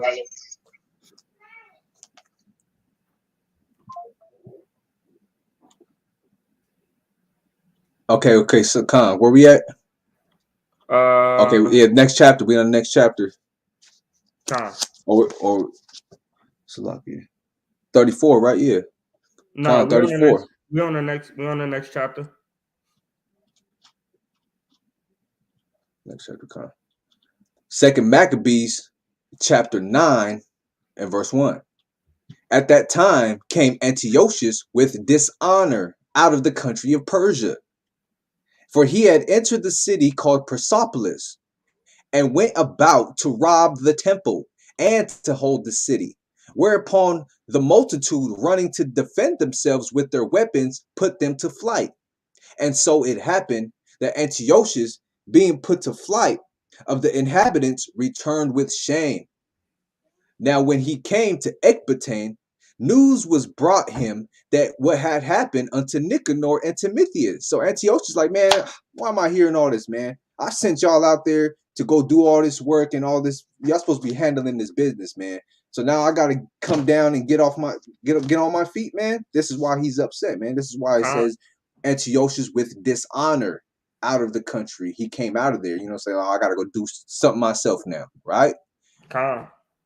Because he learned about what happened unto Nicanor and Timotheus. Verse 4, "Then swelling with anger, he thought to avenge upon the Jews the disgrace done unto him by those that made him flee. Therefore commanded he his chariotmen to drive without ceasing, and to dispatch the journey, the judgment of God now following him. For he had spoken proudly in this sort, that he would come to Jerusalem and make it a common burying place of the Jews." He's like, man, I'm just gonna go in and destroy all y'all. I'm gonna just handle this myself, man. I'm so angry. Y'all couldn't do one job. Y'all had one job, right? Verse Con. 5. "But the Lord Almighty, Yahweh of YASHARAHLA, smote him with an incurable and invisible plague. Or as soon as he had spoken these words, a pain of the bowels that was remediless came upon him, and sore torments of the inner parts. So when he was talking all this mess, man, the Most High didn't just knock him off his horse or let something fall and kill him, or somebody hit him with a sword. Nah, the Most High hit him with a plague from the inside, man, all up in his bowels, a disease, right? And that most justly, for he had tormented other men's bowels with many strange torments. Hey, man, you ever look up Roman torture devices or Greek torture devices, man? These things, man, is horrible, right? So Antiochus, man, he was doing these works. He was tormenting people's bowels from the inside, pulling out their guts, intestines, and doing all kinds of horrible atrocities to our people, man. So the Most High That's hit him right. like that, man. Right? Yep. Verse 7. Khan, you got something you want to say, Slaki? Nuh-uh. Okay, Khan. Verse 7. Howbeit he nothing at all ceased from his bragging, but still was filled with pride, breathing out fire in his rage against the Jews and commanding to haste the journey. He's like, man, I'm messed up. Curse you. I'm still gonna kill you. Oh, my stomach. I'm still gonna, you know what I mean? Still in that pride spirit, man. Con. He's like, hurry up and kill him. I feel like I'm dying. Hurry up and get it over. You know what I mean? He's in that pride spirit. But it came to pass that he fell down from his chariot, carried violently. So, hey, man, hey, he fell off his chariot. He might have got stuck on it, his leg or something, and that chariot was carrying his ass. His body hit, you know what I'm saying? So that having a sore fall, all the members of his body were much pain. Hey, he fell off his chariot. His leg probably got attached to some line on it and was being dragged violently by that chariot, beating his whole body up, man, all up on the ground. You know, you get what I'm saying? Y'all can picture that, man. And thus he, Pre- the Khan, go ahead, preset. yeah, con. Con. This is the book of Malachi, chapter 1 and verse 4. It says, and this is a precept on, like, when we're reading this, we got to understand that this is Edom. This is Edom. This is the people that God said he hate. You feel what I'm saying? So it says, this is the book of Malachi, chapter 1 and verse 4. Whereas Edom said, we are impoverished, but we will return and build the desolate places. Thus said Yahweh of hosts, they shall build, but I will throw down, and they shall call them the border of wickedness, and the people against whom Yahweh have indignation forever. That means fierce anger, right? Wrath, right? So the same wrath that he had against us, Yahweh got that against him times 7, times 10, right? To a complete number of times. Khan, I got a precept too on top of that. Let's get it. This is Proverbs 16, verse 18, right? This is Proverbs 16 and 18. It says, pride goeth before destruction, and an haughty spirit before a fall. You know what I'm saying? Better it is to be of an humble spirit with the lowly than to divide the spoil with the proud. So when you feel proud, man, that's the first steps that's going to lead you to utter destruction, that proud spirit. And we can see that that's happening right here to Antiochus, man. You know, so he fell off his damn chariot, got carried and beat up, being dragged, man, violently. You know? Come on, let's continue on. Verse 8, 2 Maccabees 9 and 8. And thus he, a little afore, thought he might command the waves of the sea. So proud was he beyond the condition of man. Hey, this is the most, he thought he was God at this point, man. You know what I'm saying? He thought he was the most high. And weigh the high mountains in the balance, was now cast on the ground and carried in on a horse litter, showing forth unto all the manifest power of Yahweh, man. So you think you high and mighty? You think you the top? You God? I'm the creator. I'm the most high, right? Hey man, you get struck down. That's the power of the true most high, man. You know what I'm saying? Now his power is manifest, man. You just a man. You know what I'm saying? Oh man, why are we following King Antiochus for, man? He's not a god. Look how he just got casted down. That must have been the power of the true living God. You know what I'm saying? Verse 9. So that the worms rose up out of the body of this wicked man, and whilst he lived in sorrow and pain, his flesh fell away, and the filthiness of his smell was noisome to all his army. Whew, man was stinking. Hey man, so you see, the Most High was judging him as he was trying to be wroth and judge us and get at us even harder. The Most High was getting on him even harder, right? And then what ended up happening is, you know, when the Most High was judging him, he was like, all right, well, look, I'm gonna repent from this evil that I was about to do to the Jews. And even though, even though I'm dying out, I'm not going to change my mind about it. I'm still about to repent. You feel what I'm saying? Con. Let's keep going. Verse 8. Salakia. Verse 11. Salakia. Verse 10. Right? So he was starting to stink, man. Worms was coming out his damn body. You know what I'm saying? Because he's a wicked man, right? He was in pain. He was in sorrow. His flesh was starting to deteriorate. Hey, he going through the worst, man. Right?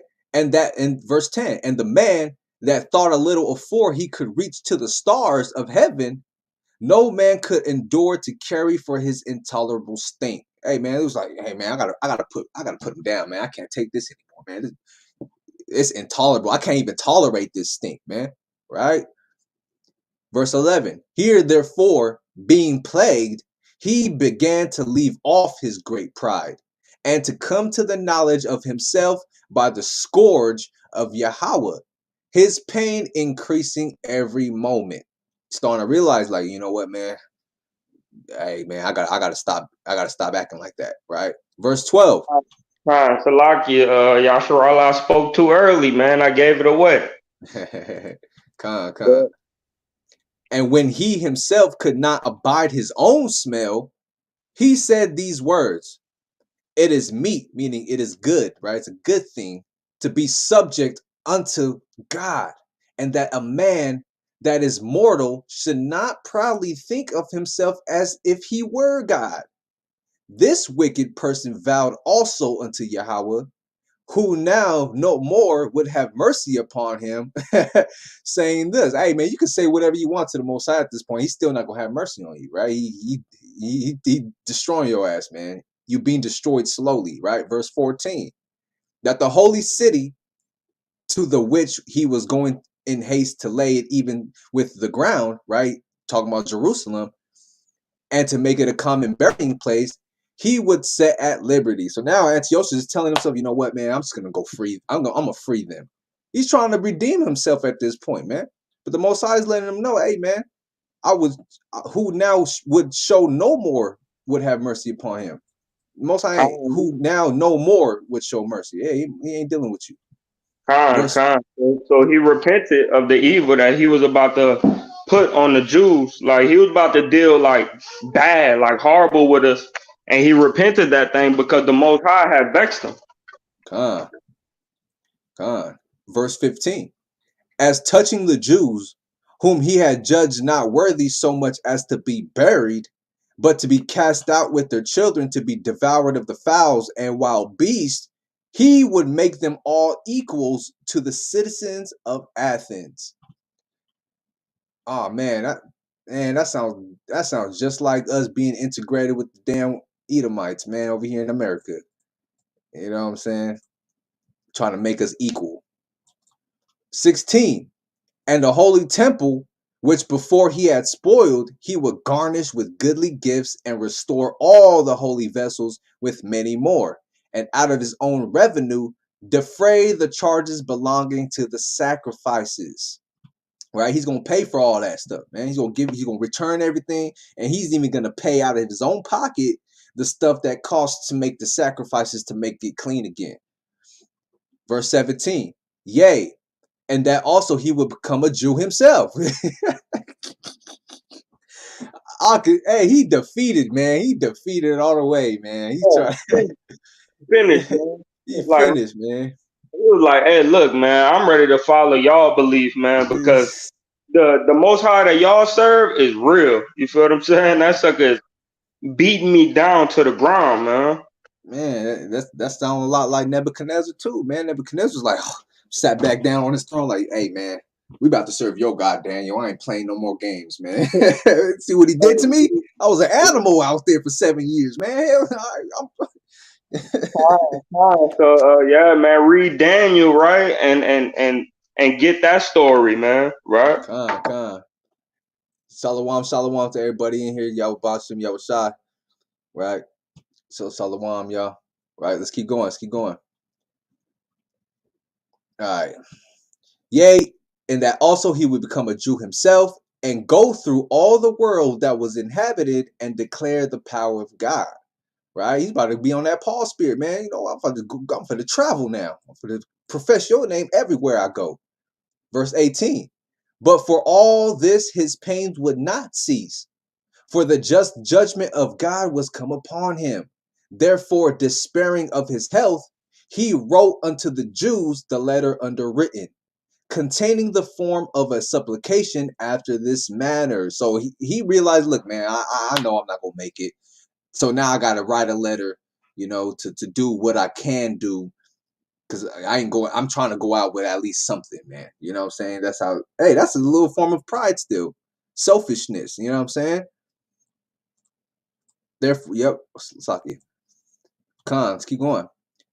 Now, this is the letter that he wrote, right? Antiochus, king and governor, to the good Jews, his citizens, wisheth much joy, health, and prosperity. Yeah, all of a sudden, huh? You was just on your way to come wipe us out completely, man. But all of a sudden, yeah, that's right. That's the power of the Most High, man. Verse 20, if ye and your children fare well, and your affairs be to your contentment, I give very great thanks to God, having my hope in heaven. As for me, I was weak, or else I would have remembered kindly your honor and good will returning out of Persia, and being taken with a grievous disease. I thought it necessary to care for the common safety of all, not distrusting mine health, but having great hope to escape this sickness. Yeah, to see he's still being selfish at this point, man. That's why the Most High he ain't dealing with him. He's trying to redeem himself, man. But considering that even my father, at what time Esau found no place of repentance, even when he tried to repent. That's right. Verse 23. But considering that even my father, at what time he led an army into the high countries, appointed a successor. Right. So this talking about two Antiochus. The first one, and then this is his son Antiochus, or was Epiphanes. The first one, Antiochus Epiphanes, and this one is Antiochus Euphrates or something like that. It'll get to it. It's lucky, right? To the end that if anything fell out contrary to expectation, or if any tidings were brought that were grievous, they of the land, knowing to whom the state was left, might not be troubled.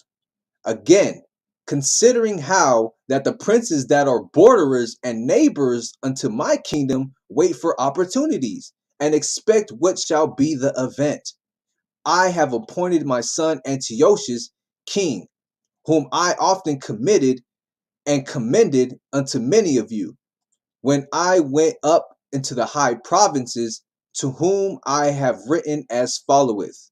Right now, this is the letter basically from the father, right, to this Antiochus. Therefore, I pray and request you to remember the benefits that I have done unto you generally, and in special, and that every man will be still faithful to me and my son.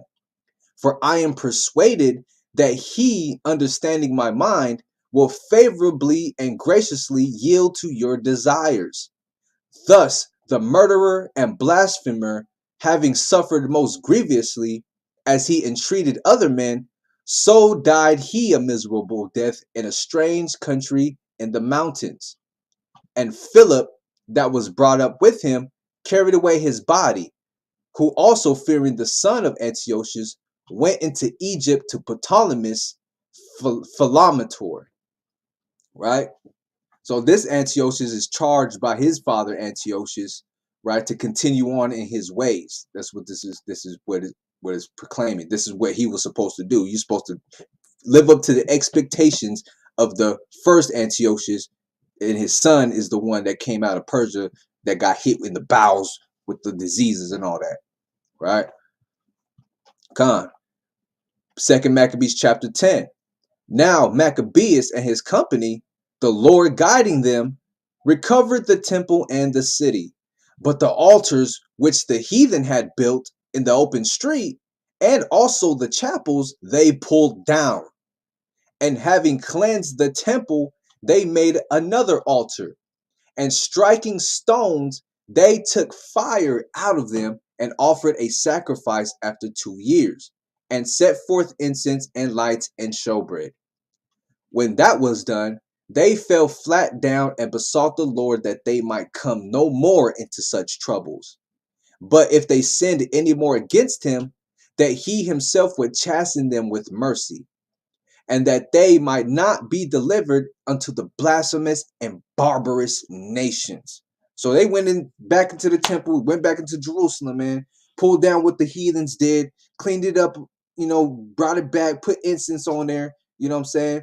And brought it back to life, man. And then they prayed to the Most High, like, don't let this happen to us again. I pray thee.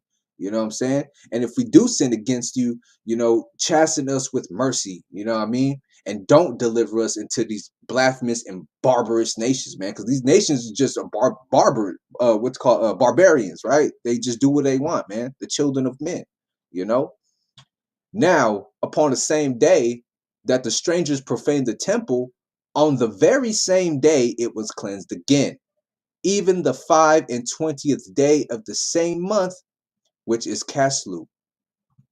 Verse 6. And they kept the 8 days with gladness, as in the Feast of Tabernacles, remembering that not long afore they had held the Feast of Tabernacles, when as they wandered in the mountains and dens like beasts. Right? They're remembering the wilderness. They're remembering what their forefathers went through. Therefore they bare branches and fair boughs and palms also, and sang psalms unto him that had given them good success in cleansing his place. Right? The Most High willing, the Most High did allow them to go and cleanse that place. Right? So they gave fair boughs, sang songs, and all of that. They gave all praises to the Most High. Verse 8. They ordained also by a common statute and decree that every year those days should be kept of the whole nation of the Jews, right? It's talking about Hanukkah. So, you know what I'm saying? Feast of dedication. Verse 9. And this was the end of Antiochus, called Epiphanes. Now, we declare the acts of Antiochus Eupator, right? That's where you get the word Jupiter from. Antiochus Eupator, who was the son of this wicked man, gathering briefly the calamities of the wars, right? So Antiochus Epiphanes is the father of Antiochus Eupator. This Antiochus Eupator is the one that got hit in the bowels by the Most High with that incurable and invisible disease, right? He's the son. And this Antiochus was trying to keep the charge of his father, Epiphanes, his expectations, but hey, he failed, man. He failed by the power of Yahweh, man. Salakia. And it's crazy because Antiochus, the first one, the father of all these Antiochuses, was so proud and full of pride, he named them all his sons Antiochus. Con, yeah, it's con. How many Antiochuses do you need, man? Con. All right, let's get back to it. Right. Now we will declare the acts of Antiochus Eupator, who was the son of this wicked man, Antiochus Epiphanes, gathering briefly the calamities of the wars. So when he was come to the crown, he set one, Lysias, over the affairs of his realm, and appointed him his chief governor of Seleucia and Phenice. For Ptolemy, that was called Macron, choosing rather to do justice unto the Jews for the wrong that hath been done unto them, endeavored to continue peace with them. Right? So Ptolemy was like, look, man, we got to do something for them. You know what I'm saying? We did them dirty. You know what I'm saying? So I'm trying to continue peace with them. Whereupon, being accused of the king's friends before Eupator and called traitor at every word because he had left Cyprus, right, that Philometor had committed unto him and departed to Antiochus Epiphanes. And seeing that he was in no honorable place, he was so discouraged that he poisoned himself and died. So Ptolemy was like, hey, they was looking at him like, hey, man, you a traitor. You know what I'm saying? We against the Jews. You trying to be peaceful with them. You know, hey, you don't got no place here, man. You ain't with us no more, man. Be gone, you want to be. Be gone. You know what I'm saying? Like Charles Barkley on Space Jam. You know, you ain't the real Charles Barkley. You know what I'm saying? Be gone, you want to be. You know what I'm saying? So it's, hey, man, so he was so dishonorable and so discouraged. He's like, man, I'm just going to go kill myself, man. And that's what he did. He poisoned himself and died, right? Verse 14. But when Gorgias was governor of the hold, he hired soldiers and nourished war continually with the Jews. Gorgias was still with it. It's like, man, we're still against them. They still the ops, man. Right? Verse 15. Salakia, if you mind, man, if you don't mind, you could grab, I believe it's Job 9 and 24. Con. 24. Hand of the wicked. Con. Yeah.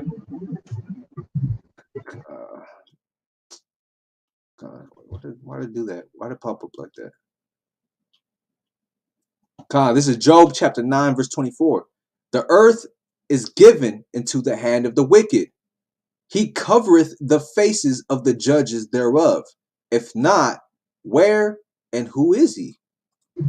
So these people, man, they the wicked ones, man. So, you know, just like it said in First Maccabees, and wickedness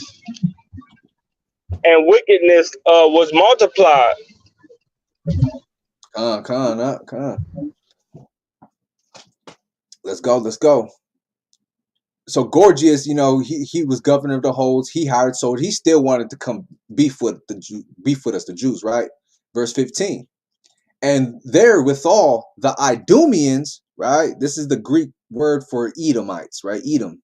That's how you say Edomites or Edom in the Greek language. Idumea or Idumeans, and therewithal, the Edomites, having gotten into their hands the most commodious holds, kept the Jews occupied, and receiving those that were banished from Jerusalem, they went about to nourish war. Salakia, kept the Jews occupied, right? When you go into not Exodus, Judith, I believe chapter 5, it says the Egyptians kept us occupied with brick and mortar. You feel what I'm saying? That's the same thing that these people was doing to make us forget or make us not even acknowledge the law, statutes, and commandments, man. They made us work hard, man, keeping us occupied. That's right. And that's a tactic of control too. When you got the taskmaster sitting above you, walking back and forth on the gates with a sword and shield, watching you, making sure you're doing what you're doing, man. You know? and striking you. You understand? Yup. Work faster. Yeah, you slow down. Oh, could take a break. Oh, you back. Get back in work, man. Gotta keep you busy, man. You know, hey, man, it's wicked. All right, let's get back to it. 16. Second Maccabees chapter 9 and verse 16. And it reads, Then they that were with Maccabeus made supplication and besought Yahweh that he would be their helper. And so they ran with violence upon the strongholds of the Idumeans, and assaulting them strongly, they won the holds and kept off all that fought upon the wall, and slew. Salakia. and it said Yahweh is our help, right? Like David said, the same way right now, man. The same way right now, we don't gather an army. We're not a million man marching it, gathering an army to fight against Idumea. No, Right, man. We ask Yahweh to redeem us, to help us, man. You feel what I'm saying? It's not in our hands that we could do this thing. You feel what I'm saying? On our own. So we ask Yahweh to be our help. Salaki, That's that's right. all I want. That's right. And like, come on, Jake. Come on, Eve. Like, what do you expect? You can't go against Esau and all his military might, his missiles. What are you gonna do against the missile, man? What you gonna do against 1,500 AR-15s with red dot sights pointing at you, man? We don't have that carnal power, because remember what we read in chapter 8. They trust in their weapons and boldness. We trust in the Almighty, man. That's what's gonna save us in these last days, right? Bring Verse it 7, out. verse 17. Yeah, verse 17. So we ran against the strongholds of the Edomites, right? Strongly, assaulting them strongly, they won the holds and kept off all that fought upon the wall, and slew all that fell into their hands, and killed no fewer than 20,000, right?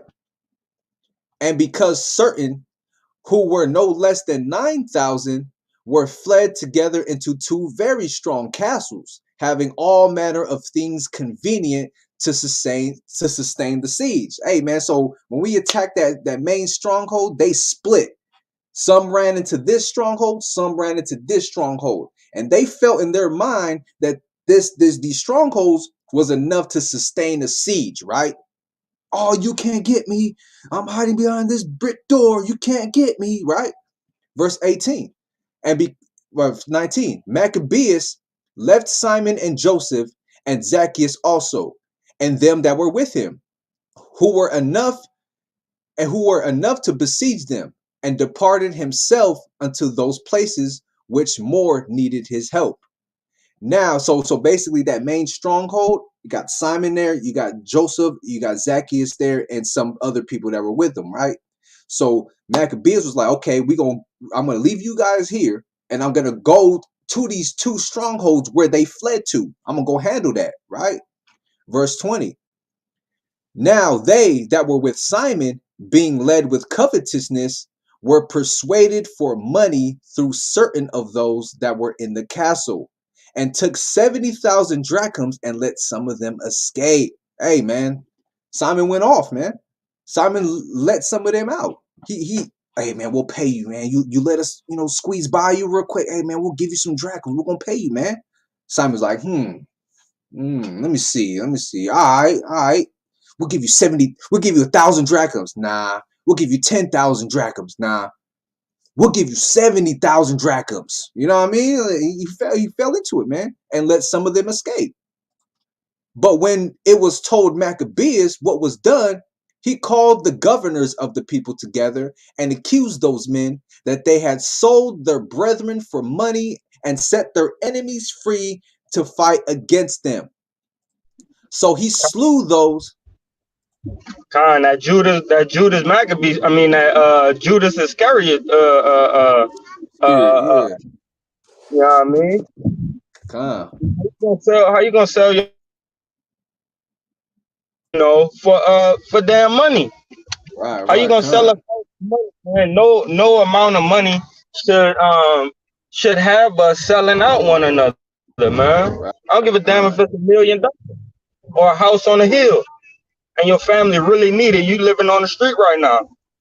No amount of money should be worth selling your brother out, man.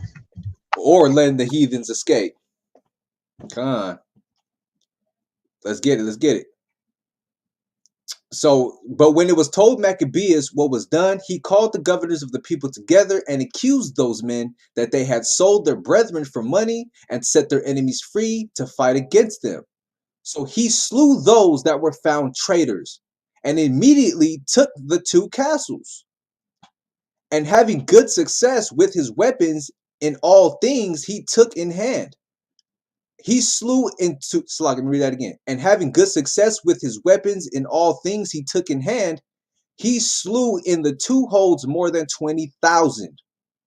Now Timotheus, whom the Jews had overcome before, when he had gathered a great multitude of foreign forces and horses out of Asia, not a few, not a few, came as though he would take Jewry by force of arms. So Timotheus came back like, yo, man, y'all thought y'all got rid of me? Y'all, oh, nah, I'm coming back even harder. You know what I'm saying? I'm going to take it by force this time. But when he drew near, they that were with Maccabeus turned themselves to pray unto Yahweh and sprinkled earth upon their heads and girded their loins with sackcloth and fell down at the foot of the altar and besought him to be merciful to them and to be an enemy to their enemies and an adversary to their adversary as the law declareth. Right? And where's that account? Where's that account? We'll get that account right now. Right? What is it? Chapter 9? Yeah, con.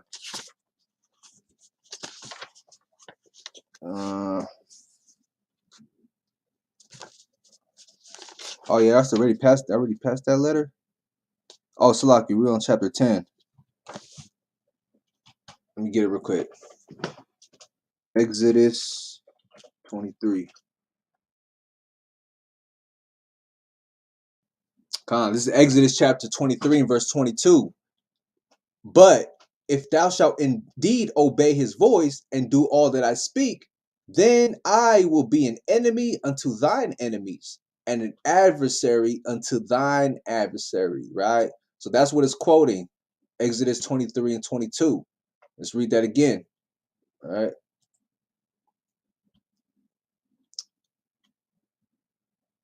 Man, I hate when it don't go right back to the same spot, man.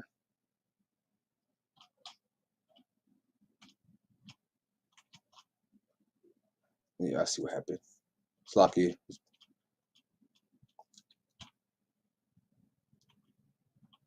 Right here, right? Verse 26. And fell down at the foot of the altar and besought him to be merciful to them and to be an enemy to their enemies and an adversary to their adversaries as the law declareth, right? Exodus 23:22 is what this is referring to. So after the prayer, they took their weapons and went on further from the city. And when they drew near to their enemies, they kept by themselves. Now, the sun being newly risen, they joined both together, the one part having together with their virtue, their refuge also unto Yahweh for a pledge of their success and victory. The other side making their rage leader of their battle, right? So you have one part doing a pledge, praying to the Most High to aid us in this battle that's about to come right now, right? And the other side, they're getting geared up and they're roaring themselves up, getting ready for battle. Y'all with me? KOY ISRAELITES, KOY ISRAELITES. The whole, that's what's going on. 29. But when the battle waxed strong, there appeared unto the enemies from heaven 5 comely men upon horses, with bridles of gold. 2 of them led the Jews. What did that sound like? What did that sound like to you? That's powerful, man. That's powerful. 5 comely men upon horses, right? That's some angels, man, right? There appeared unto the enemies from heaven 5 comely men upon horses, with bridles of gold, and 2 of them led the Jews, and took Maccabeus betwixt them, and covered him on every side, weapons, and kept him safe, but shot arrows and lightnings against the enemies, so that being confounded with blindness and full of trouble, they were killed. Hey, they didn't understand what kind of power was being thrown at them and destroying them, man. All right? That's power from the heavens. Verse 31. And there were slain of footmen 20,500 and 600 horsemen. Right? Hey, man, so the Most High always had us going to war with the enemies, man. He was always there with us, man. You know? Talking about God loves everybody. That's all unified. That's madness, right? Verse 32. As for Timotheus himself, He fled into a very stronghold called Gara, where Chirius was governor. But they that were with Maccabeus laid siege against the fortress courageously 4 days. So they camping outside 4 days like, hey, yo, you know, we know you in there. Come on out, man. You know, hey, we finna come in there and get you. But they that were with Slakia 34, and they that were within, trusting to the strength of the place, blasphemed exceedingly and uttered wicked words. Y'all can't get us. They trusted in that fortress that was going to protect them, man. You know what I'm saying? And they blasphemed exceedingly. They were so sure that that fortress was going to protect him that they was talking all the mess, man. It was talking a whole lot of mess, right? Wicked words. Nevertheless, they was probably talking mess about the Most High at that time. Oh, yo, God ain't nothing, and he can't get us. Look at y'all. You know, hey, man, wicked words, man. 35. Nevertheless, upon the 5th day early, 20 young men of Maccabeus' company, inflamed with anger because of the blasphemies, assaulted the wall manly and with a fierce courage killed all that they met withal. Right, so they was hot, man. They was hot. Yeah, you ain't finna be talking about me, my people, my God, or none of that, man. You know what? They went in there, assaulted that wall, manly destroyed it, went in there with fierce courage and killed as many that were inside. Verse 36. Others likewise ascending after them, whilst they were busied with them that were within, burnt the towers and kindling fires, burnt the blasphemers alive. Whew. He burnt them to death, man. Y'all blaspheme. That you getting put to death by fire. And others broke open the gates, and having received in the rest of the army, took the city. Right? Verse 37. And killed Timotheus, that was hid in a certain pit, and Chirius his brother, with Apollophanes. Right? So Timotheus, man, he went inside. He tried to hide inside because after they went in there, they broke the walls down, started killing everybody in there. They broke in, right? So Timotheus himself, right? He tried to hide himself in a deeper chamber. You know what I mean? Hey, man, he got killed there too. When this was done, they praised Yahweh with psalms and thanksgiving, who had done so great things for YASHARAHLA and given them the victory, right? Come. Giving them the victory, man. That's 38. Yeah, that's 38. Hey, man. So this is why we put our trust in the Most High. That is our only power that we have. If we don't have the Most High on our side, man, we're going to be in this position forever, man. We're going to be trodden down as a people, right? Because we don't have that proper defense. And how do you get that proper defense? Hearkening onto the testimonies of what the Most High Yahweh has done, keeping his laws, statutes, and his commandments, having faith, right, in his Son. We have to come back to who we are as a people and start bringing these things back into remembrance and understanding that we have to have them as a defense, and this is a way. And when we come back to him, he'll come back to us, right? And nothing can overcome us, man. Our enemies, no matter if they got 1,000,000 soldiers, whatever, man, they can't. Nothing can go past the power of Yahweh, man. Right? Wicked nations, man, always trying to destroy us. All right. All right, so yeah, Matthew chapter 12 now, right? We're gonna get some of this gospel in real quick. All right. Get some of this good news going, right? Matthew 12 and verse 1, right? Oh, Slakia, right? Let me add you back. Slakia, right? Matthew chapter 12 and verse 1. It reads, at that time, Yahushua went on the Sabbath day through the corn, and his disciples were hungered, and began to pluck the ears of corn and to eat.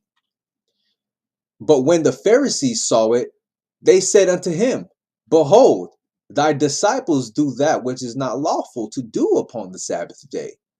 But he said unto them, have ye not read what David did? Right? When he was like, But he said unto them, have ye not read what David did when he was an hungered, and they that were with him? How he entered into the house of God and did eat the showbread, right? He ate the showbread, which was not lawful for him to eat, neither for them that were with him, but only for the priests, right? And we'll get that account. We'll go and get that account right now, right? Let's go to 1 Samuel 21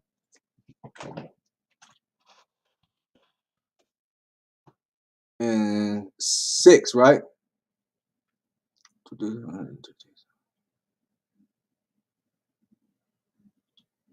It started 5. And it says, or it started 4, right? And the priest, this is 1 Samuel 21 and 4. And the priest answered David and said, there is no common bread under mine hand, but there is hollowed bread, if the young men have kept themselves at least from women. And David answered the priest and said unto him, of a truth, women have been kept from us about these 3 days, since I came out, and the vessels of the young men are holy, and the bread is in a manner common. Yea, though it were sanctified this day in the vessel.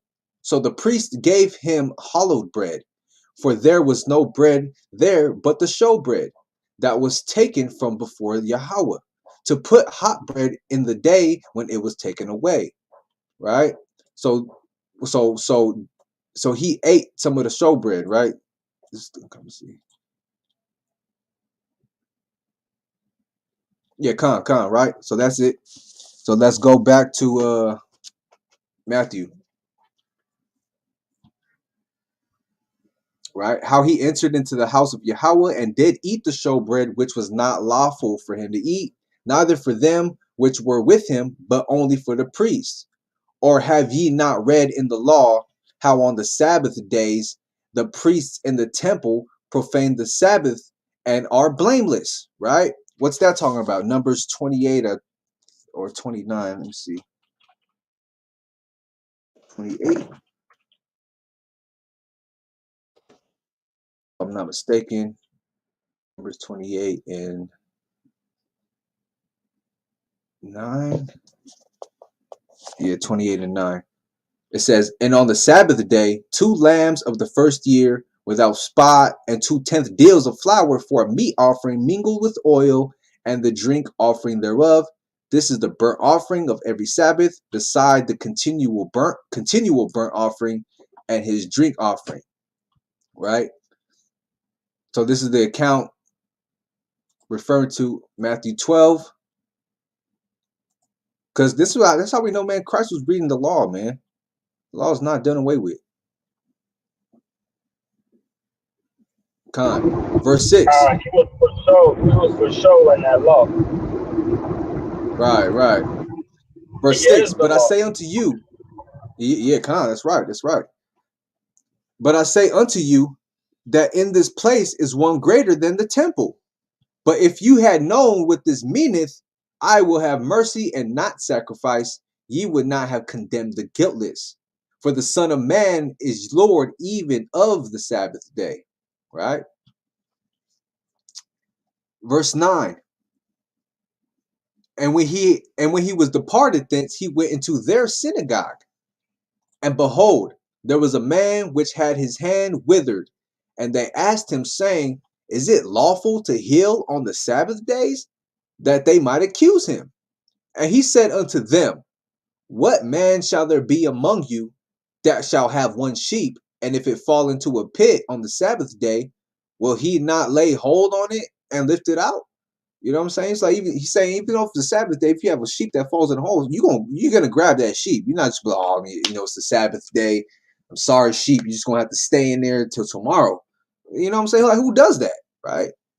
Verse 12. How much then is a man better than a sheep? Wherefore it is lawful to do well on the Sabbath days, right? The Pharisees, man, they was on some they had stuff up their butt, man. You know what I'm saying? They had tight draws on, man. All high and mighty. 13. Then said he to the man, stretch forth thine hand. And he stretched it forth, and it was restored whole like as the other. Then the Pharisees went out and held a council against him, how they might destroy him. So they were having some crafty counsels against Yahushua, man. Like, you know what? Hey, we got to figure this thing out, man. We got to do something about this guy, man. You know what I'm saying? We got to do something about him. It's lucky I got something in my eye. It's lucky. Satan came through, man. Something dang dust bunny in your eye, man. Look at Cons. It says verse. I can't even hear y'all. You choppy, right? Yeah, you was choppy, Oxlucky. Right. So verse 15. But when Yahushua knew it, he withdrew himself from thence, and great multitudes followed him, and he healed them all, and charged them that they should not make him known, that it might be fulfilled of Isaiah the prophet, right? Saying, behold, my servant who I have chosen, my beloved, in whom my soul is well pleased. I will put my spirit upon him, and he shall sow judgment to the Gentiles. Right? Where's that account at? Let's get it. That's Isaiah chapter 42. Let's get that account.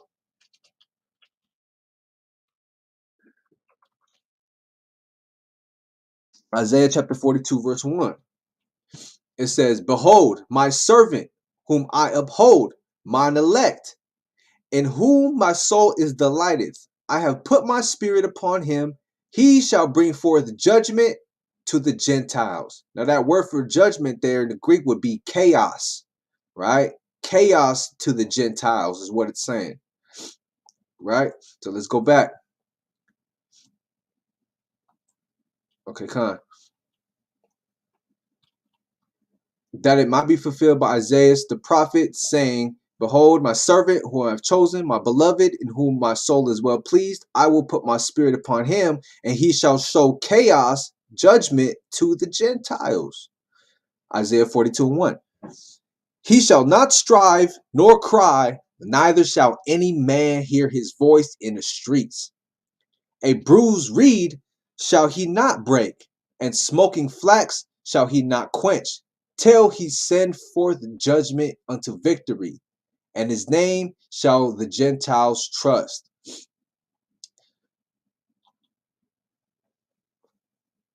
All right. And his name, Slocky, let me put some eye drops in real quick, Box. I got some right here. Damn, man. I think that insect got in my eye. Watering. Both eyes watering right now. Tearing up. you can hear me all right? Yeah, I can hear you now. I think just like a stream of smoke from the insect just like landed on my eyeball, at a point in time. It's all good though. They got you good, huh? Let me put my camera in my eyes, man. I'm over here like this, like All right, let's get it. All right, verse 22. Then was brought unto him one possessed with a devil, blind and dumb, and he healed him, insomuch that the blind and dumb both spake and saw. And all the people were amazed and said, is not this the son of David? But when the Pharisees heard it, they said, this fellow doth not cast out devils, but by Beelzebub, the prince of the devils. Woo! They was talking that big mess against him, man. It's like, man, you ain't casting out in the name of the Most High, man. You using devils and demons to cast out, man. But watch what Christ say right here. Watch this. And Yahushua knew their thoughts and said unto him, every kingdom divided against itself is brought to desolation, and every city or house divided against itself shall not stand. And if Satan cast out Satan, he is divided against himself. How shall then his kingdom stand? Like, you know what I'm saying? Like he confounded him with that. And if I by Beelzebub, Like it was a rhetorical question. Right. They had no answer. You There's know no what I answer mean? to that. Hey, Right. if Satan is casting out Satan, he's There is divided. no Satan. Hey, he can't stand. Yeah. Right? You know what I'm saying? And if I by Beelzebub cast out devils, by whom do your children cast them out? Therefore they shall be your judges. But if I cast out devils by the Spirit of Yahweh, then the kingdom of Yahweh is come unto you. Or else, how can one enter into a strong man's house and spoil his goods, except he first bind the strong man, and then he will spoil his house? He that is not with me is against me, and he that gathereth not with me scattereth abroad. Right? So Yahushua is saying, like, look, man, how if I'm casting out spirits by Yahweh, right? Then know that the kingdom of Yahweh is here. But if I'm casting out spirits by Beelzebub or Satan, then how can that be? Then that means that won't stand. That kingdom won't stand because it's divided. How can Satan be here then? I'm doing it by the power of the Most High. So understand that the power of the kingdom of the Most High is at hand at this point. That's right. Verse 31,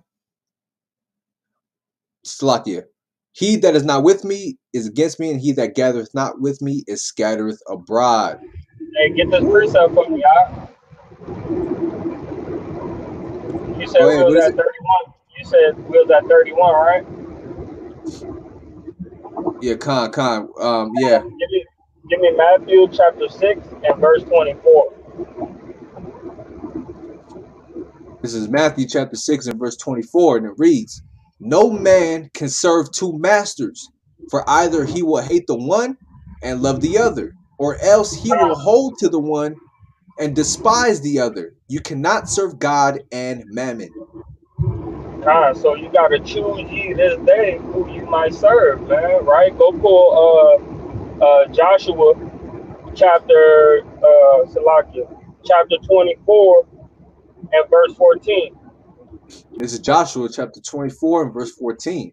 Now therefore, the fear of Yahweh, now therefore fear Yahweh, and serve him in sincerity and in truth, and put away the gods which your fathers served on the other side of the flood, and in Egypt, and serve ye Yahweh. Go down to as for me and my house. Khan. It's right right here. Verse 15. And if it seem evil unto you to serve Yahweh, choose you this day whom ye will serve. Do Whether the what? God, he says, choose you this day whom ye will serve. So at YASHARAHLA, man, we gotta choose ye this day who we gonna serve, man. Right? If he's casting out devils by Beelzebub, that's it doesn't make any sense, right? But if he's casting it out by Yahweh, by Hashem Yahweh Shai, right? Then it makes clear sense who he's serving. So us Right. as Yasharala, we need to make it known and make it clear that we serve Yahweh Hashem Yahweh Shai, and we gotta choose that thing, right? Khan, not Khan. So You can yeah, keep going. Khan. So Khan, there we go. Choose you this day whom you will serve, whether the gods which your fathers served that were on the other side of the flood, or the God of the Amorites, in whose land ye dwell. But as for me and my house, we will serve Yahweh.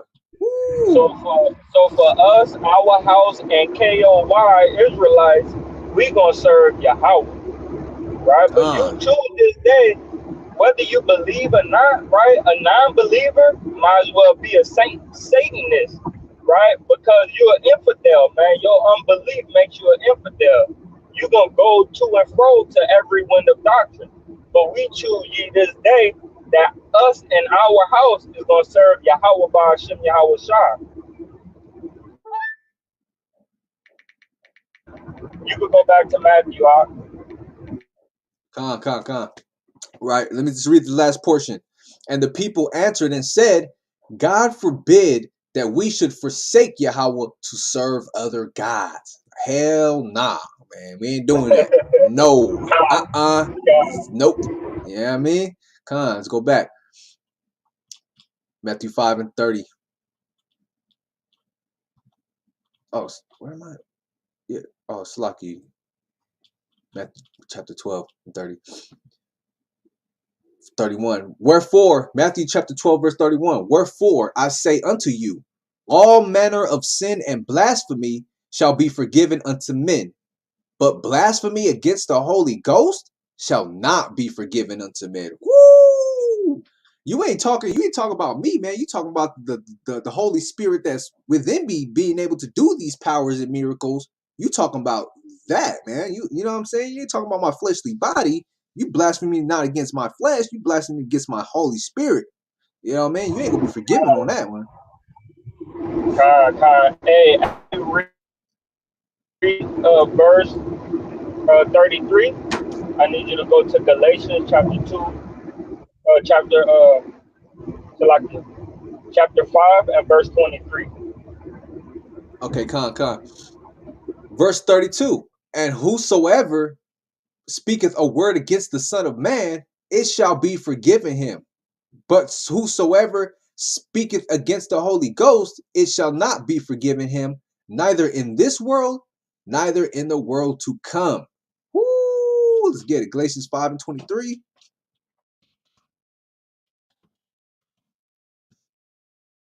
Spell it wrong. I'm tripping. Forgot the T. This is Galatians 5 and 23. That's what you said out, right? 23? Yeah, you might want to start at 22. Galatians chapter 5 and verse 22. But the fruit of the Spirit is love, joy, peace, long-suffering, gentleness, goodness, faith, meekness. So Salakia. So this is that fruit, right? This is that fruit, man. Remember that, right? Fruit of the Spirit, right? Read on.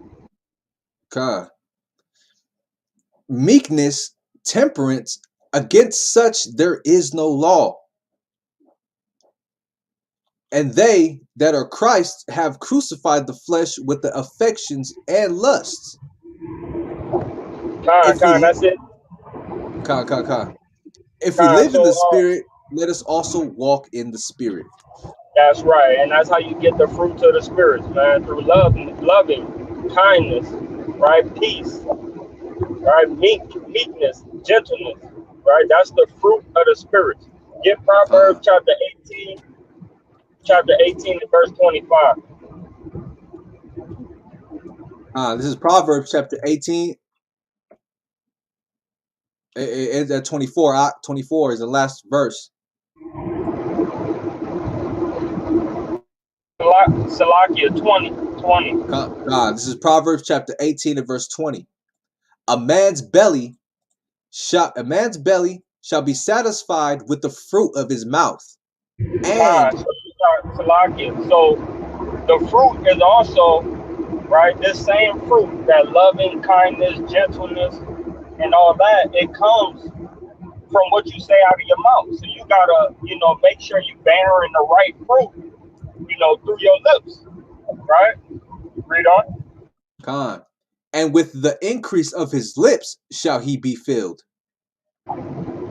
So by what you say out of your mouth, man, you will be filled, right? Hey, brother, I love you, man. I see you going through something. Hit this precept, man, to kind of help you through what you're going, and make sure you read Psalms chapter 23, right? Go ahead. Verse 21. Death and life are in the power of the tongue, and they that love it shall eat the fruit thereof. Speak on that.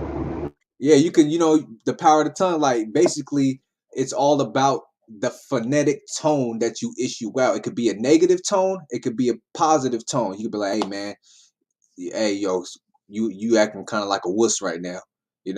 That's okay, yeah, you right, man. Or man, hey, you acting like a wuss, bro. Hey man, hold on. You know what I'm saying? What you mean? Hey, you being a wuss, man. Hey, you trying to fight?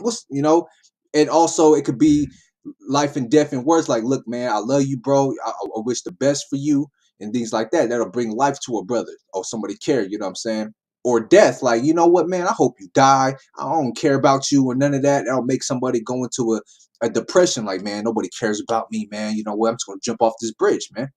You know? Well spoken, my brother. Well spoken. Con, right? Verse 22. Whoso findeth a wife findeth a good thing and obtaineth favor of Yahweh. The poor useth entreaties. That's But it. That's it on Proverbs. let's go back. Matthew 12. I Let's get it. know. Hey, I know it's powerful, but that's enough on the wisdom, man. All right, so now Matthew chapter 12 and verse 33 now, right? Either make the tree good and his fruit good, or else make the tree corrupt and his fruit corrupt. For the tree is known by his fruit. So that's a person, right? That's a person. A tree is known by what he say out of his mouth, right? So we gotta watch the fruit that we bear in terms of watching what we say, right? And how we say it, like the brother was just going into. Keep going. I got another precept at 35. Verse 34. O generation of vipers, how can ye, being evil, speak good things? For out of the abundance of the heart the mouth speaketh. Sirach 2:1.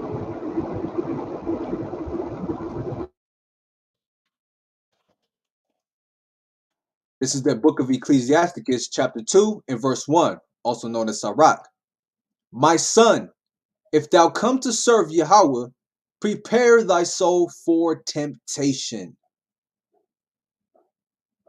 Keep going, huh? Set thy heart aright and constantly endure, and make not haste in time of trouble. Keep going. Cleave unto him and depart not away, that thou mayest be increased at thy last end. That's it. So by watching what you say and being fruitful in your doings day by day, and then what you say day by day, you're gonna be increased in the last end because hey, the Most High see you bearing fruit and He see what you're doing, and He also see that you examine yourself and you examine your brothers every day, right? You never lack in examining yourself and your brothers, so the fruits will be multiplied and multiplied and multiplied, right? Jeremiah 17:9. It's the book of Jeremiah, chapter 17 and verse 9.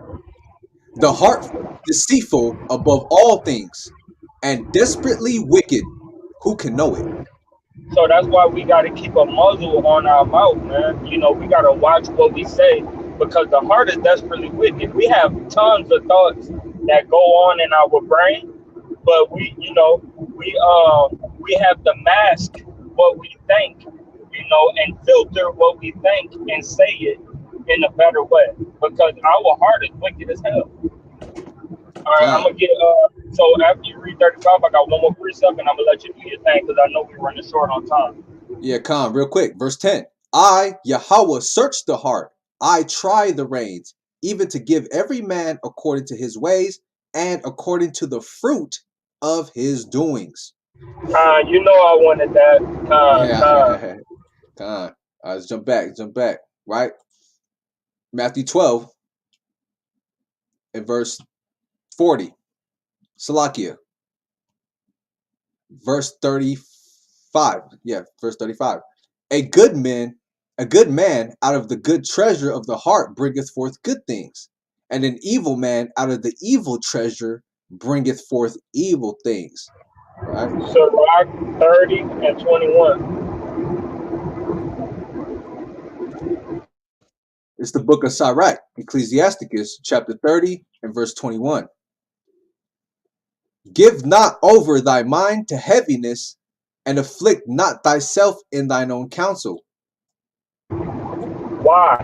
Why shouldn't we give not our mind to heaviness or afflict thy mind with our own counsel? because the mind is deceitfully wicked above all things, right? The heart, right, is deceitfully wicked, which is the mind. We don't want to be in our own thoughts when our thoughts get heavy, man. Nothing never comes good out of that. We always have to call somebody that believes what we believe and get some type of counsel, man. I believe it's more on that. If not, go back. And I'm done on precept. Well, I got Yeah, more, but I'll hit this next verse. The gladness check of the out. heart is the life of man, and the joyfulness of a man prolongeth his days, right? Because the gladness of your mind, you got to be glad in your mind all the time, not defeat yourself with negative thoughts. That's going to lead you to depression. That's going to lead you to eventually harming yourself, right? You're not supposed to do that. You have to have gladness in your mind so that way you're able. This is why people walk around happy. You look at that lady like, man, why is she always happy? 86 years old and she's just always happy, man. She knows she's struggling. You know she's going through what you're going through, the curses and all of that. But she has gladness in her mind that she's always happy, smiling all the time. 86 years old. You know what I'm saying? Happiness will cure diseases.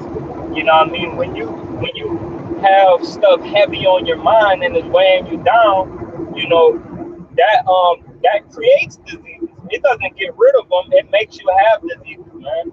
So we have to watch that thing. When we heavy in our thoughts, man, either praise Yahweh and talk to Yahweh or read some scriptures or call a brother, man. Don't hesitate to call the Aki. That's right. That's right. Con, let's continue. Let's go back.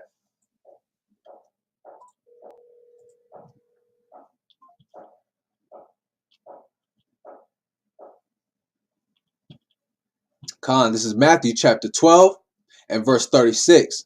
But I say unto you that every idle word that men shall speak, they shall give account thereof in the day of judgment. Read Right? that Let me again, get, Con, I got a precept on that. God.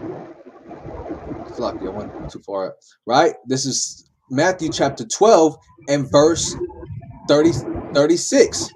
But I say unto you that every idle word that men shall speak, they shall give account thereof in the day of judgment. Right? Let's go to Ecclesiastes chapter 12.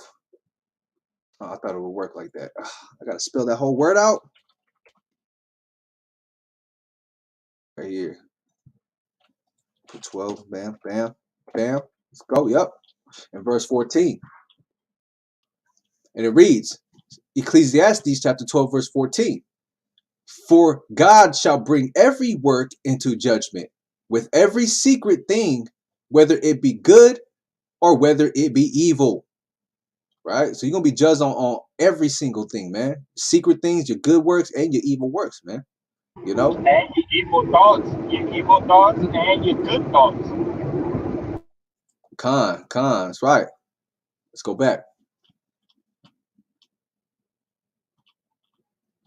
Matthew chapter 12 and verse 37. For by thy words thou shalt be justified, and by thy words thou shalt be condemned. Woo! Hey, man, that's the power of the words, man. What you going to be speaking in these last days? Good, righteous Hey, thoughts man, out your mouth or wickedness, man? that's it, bro. That's why I got them precepts on that fruit like that. 'Cause that's what it's about, bro. It's the fruit of the lips that condemn you, man, and the fruit of your thoughts, man. You feel what I'm saying? That's why constantly we need to be rebuking our thoughts, man, and purifying our thoughts to be righteous. That's Because right. That's right. every word, bro, secret or that you actually said is gonna be brought into judgment. Not con. Verse 38. Then certain of the scribes and of the Pharisees answered, saying, Master, we would see a sign from thee. But he answered and said unto them, An evil and adulterous generation seeketh after a sign, and there shall be no sign be given to it, but the sign of the prophet Jonas. Right? Hebrews 11 and 11, huh?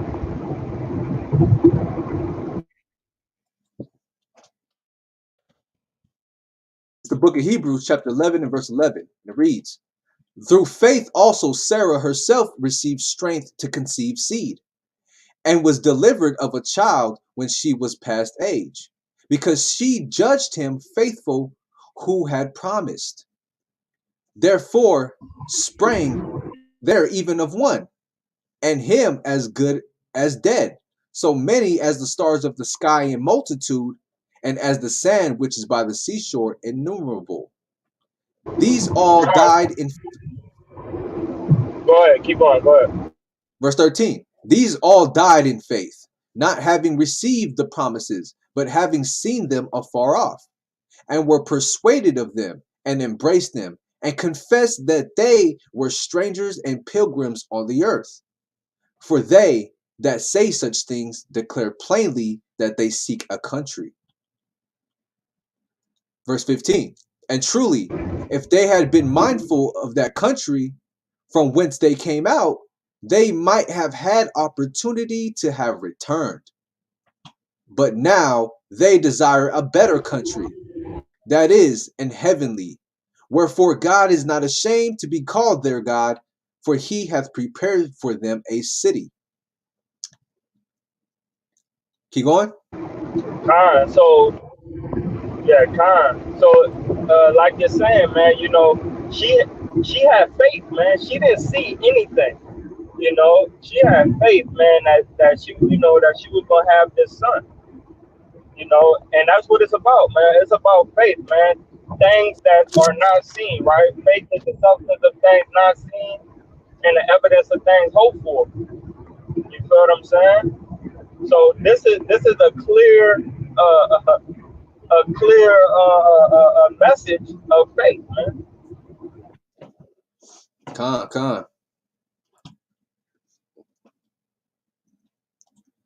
let's go. Let's keep going. Verse 17. By faith Abraham, when he was tried, offered up Isaac, and he that had received the promises offered up his only begotten son, of whom it was said that in Isaac shall thy seed be called, accounting that God was able to raise him up even from the dead, from whence also he received him in a figure. By faith Isaac blessed Jacob and Esau concerning things to come. Khan, that's what I wanted. You see what I'm saying? That's the, you know, that's the faith. That's the faith that we have to have, man. You know, Abraham thought it was finished, man. And even if so, you know, he know that Yahweh got the power to raise up Isaac from the dead, even if he would have killed him. Like that's amazing. That's amazing faith, man. So don't worry about it. Don't worry about it. The Most High gonna give us. Yahweh gonna give us the offering once we get up there. The sacrifice once we get up there. Don't worry about it. All right. Khan. Oh yeah. So let's go back. Sit on that. Khan, I sit on that. Okay, Khan. Let's go back. Back to Matthew chapter 12 and verse 37. Oh, Slaki. Verse 38. 38. Yeah. Right. Then certain of the scribes and Pharisees answered, saying, Master, we would see a sign from thee. So they didn't even have faith, man. They're like, man, show us, man. I don't believe it. You got to show me. I got to see it to believe it. You know what I mean? You can't be a see it to believe it person, man. You know what I mean? That you ain't never going to see it. So you ain't never going to believe it. So in the end, you're going to be destroyed, man. You know what I'm saying? Salakia. What I wanted on Matthew 12 and 38 was Hebrews 11 and 1. But that was good, though, what you brought out anyway. But if you want to mark that, or YASHARAHLA want to mark that as a precept. Yeah, I got it right here. 1. I got it. Hebrews 11 and 1. Now faith is the substance of things hoped for, the evidence of things not seen. So that's exactly what Abraham was working on, pure faith. That even if he killed Isaac, you know, the Most High could raise him up from the dead. Right, Khan. And Abraham ain't seen it, but he believed that was possible by the power of Yahweh, man. That's right. I can talk about it. That's right. Let's go back. Matthew 12 and 38, 39. But he answered and said unto them, An evil and adulterous generation seeketh after a sign, and there shall be no sign be given to it, but the sign of the prophet Jonas, right? Which he elaborates on here in 40. For as Jonas was 3 days and 3 nights in the whale's belly, so shall the Son of Man be 3 days and 3 nights in the heart of the earth. And Right? yeah, that happened. That happened. All praises to the Most High. Con. Verse 41. The men of Nineveh shall rise in judgment with this generation and shall condemn it, because they repented at the preaching of Jonas. And behold, a greater than Jonas is here. Woo! It's like, hey man, if they repented just because Jonas was telling them, hey man, I'm greater than Jonas. What y'all gonna do? You know what I'm That's saying? hot fire. That's hot Right. fire. 42. God. The queen of the south shall rise up in the judgment with this generation and shall condemn it. For she came from the uttermost parts of the earth to hear the wisdom of Solomon. And behold, a greater than Solomon is here. You know what I'm saying? It's like, hey man, if what's her name? Queen Queen Sheba. Queen Bathsheba, yeah, Bathsheba, right? Hey man, if she came to Solomon, I'm greater than Solomon. What y'all gonna do? God, it's crazy. It's crazy. It's crazy to see Yahushua big up in himself. You feel what I'm saying? Right. Like he big up in himself, man. But it's cold blooded because it's like not really because he was Solomon. You know what I mean? Go ahead. Yakanan YASHARAHLA, Shabbat Shalom. Peace and blessing to the children. Peace and blessing to everybody in the chat right now. Shalawam, Shalawam. Happy new moon. All right, let's get it. When the verse 43, Matthew 12 and 43, when the unclean spirit is gone out of a man, he walketh through dry places, seeking rest, and findeth none. Then he saith, I will return into my house from whence I came out. And when he is come, he findeth it empty, swept, and garnished. Woo! Talk about it, Doc. So he come back to his crib and everything gone, man. You feel what I'm saying? And this is why, this is why we can't set our affections on the things below, but on the things above. You feel what I'm saying? Because easily, like I say, where I set my things on the things above, where moth nor rust destroy it, right? Roughly paraphrasing. But this is why, man, he leaves, right? And the sheep is scattered, right? This also, man, this also going into that, right? Because we're supposed to be in the barn. He's the barn, the storehouse, right? And the sheep go in there, and the door is shut. He's the door, right? But right now, the sheep are scattered, man. He went back into his house, and we everywhere, but in the right place, So it got a lot of stuff going on this, man. But yeah, man, like you said, bro, he came back home, and nothing was there. He went back up to heaven, and we just went right, we went right back into being wicked, and we were spoiled once again. Nowhere to be found, lost sheep. Right? That's right, Khan. That's right, man. That's right. Matthew 12 and 45 now. Then goeth he and taketh with himself 7 other spirits more wicked than himself, and they enter in and dwell there. And the last state of that man is worse than the first. Even so shall it be also unto this wicked generation. Hey, man, that's that wickedness increasing, man. You don't do nothing to purge out them sins. You just gonna keep adding different types of spirits into you, man. Right? That sin upon sin, man. Sirach 5 and 5, man. You feel what I'm saying?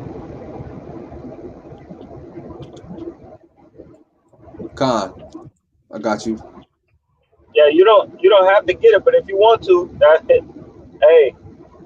Yeah, Khan, I got it. So right, chapter 5, verse 5. Concerning propitiation, be not without fear to add sin unto sin, right?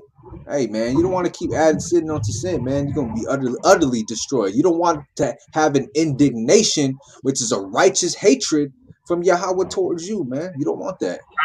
They got more Okay. on that if Yeah, if you yeah. don't mind. Hey, the spirit, man. That's exactly what verse 6 talks about. And say not his mercy is great. He will be pacified for the multitude of my sins.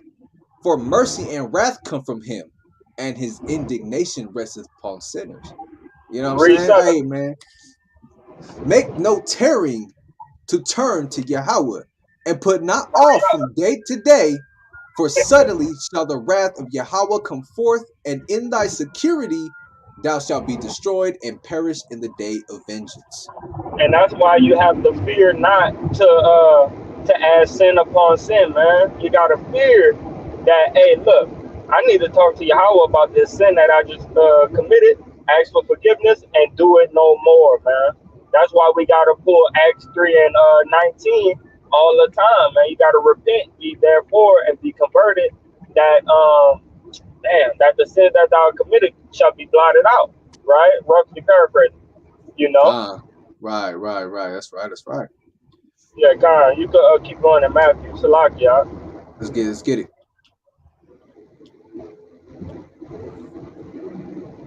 Con, Matthew chapter 12 and verse 46.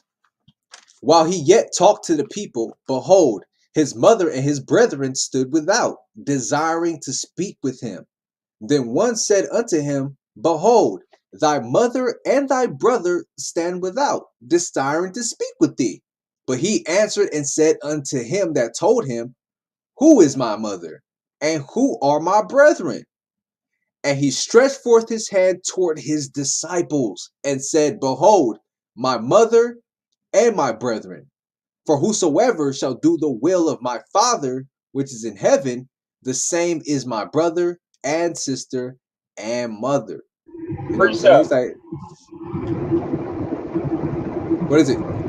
Sirach 9 and 10. Here it comes. This is the book of Sirach, chapter 9 and verse 10. Forsake not an old friend, for the new is not comparable to him. A new friend is as new wine. When it is old, thou shalt drink it with pleasure. So this is what Yahweh Shah is talking about. These are all my new friends, you know, and they do the will of my Father. So the same thing as us when we gather together and we have new prospects and we bring brothers into the faith, you know, that's a new friend. And then That's right. over the years that pass by, and we keeping the laws together, going through the laws together, you know, we end up building a beautiful friendship, which ends up being our mother, our father. Like I was telling Captain Khalil, you know, I call the brothers and check up on the brothers, you know, like they're my mama, man. You feel what I'm saying? Hey, brother, how y'all doing today? Everything all right? You feel what I'm saying? Everything good? Good. All right, well, I was just checking in on you. You feel what I'm saying? And that, because now my brethren is my brother, my mother, my father, my sister, my kids, my wife. You feel what I'm saying? These brothers are my life, man. Get Sirach Right. chapter 6 and verse 7. And if you got something to add on to that, go ahead. Right, man. Because if you're dealing with your same, if you're trying to prefer those that don't do the will of the Most High over people of the world, hey, man, that's James 4 and 4. You're at enmity with God because you're choosing the ways of the world.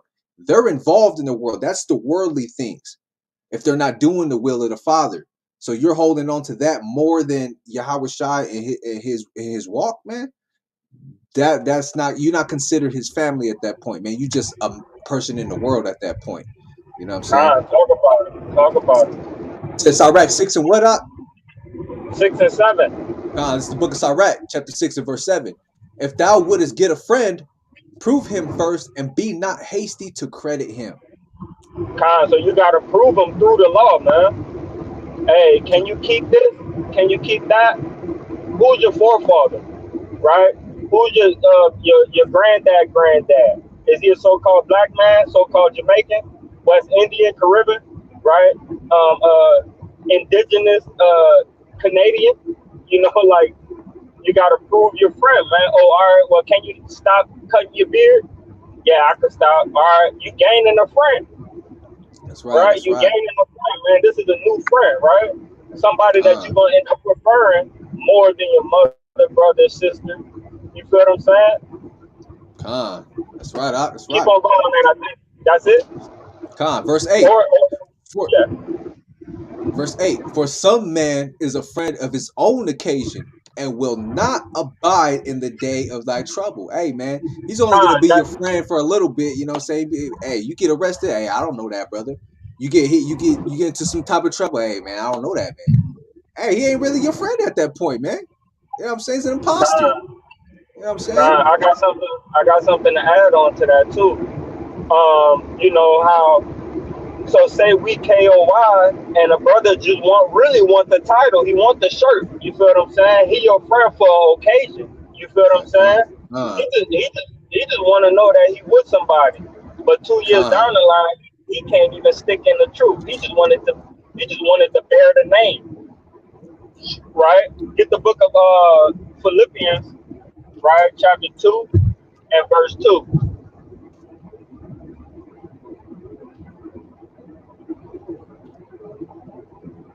Yeah. Yeah, so we gotta watch that thing, man. That's why we gotta constantly be vetting one another, and rebuking one another and proving one another, because we gotta make sure that we ain't just a friend for a season. Con. That's right. All right, I got it. This is Philippians chapter 2, verse 2. Fulfill ye my joy, that ye be like-minded, having the same love, being of one accord, of one mind. So that's how we become new friends, and then later on, that new wine, and then later on we drink it together, because now we endured and we got the kingdom.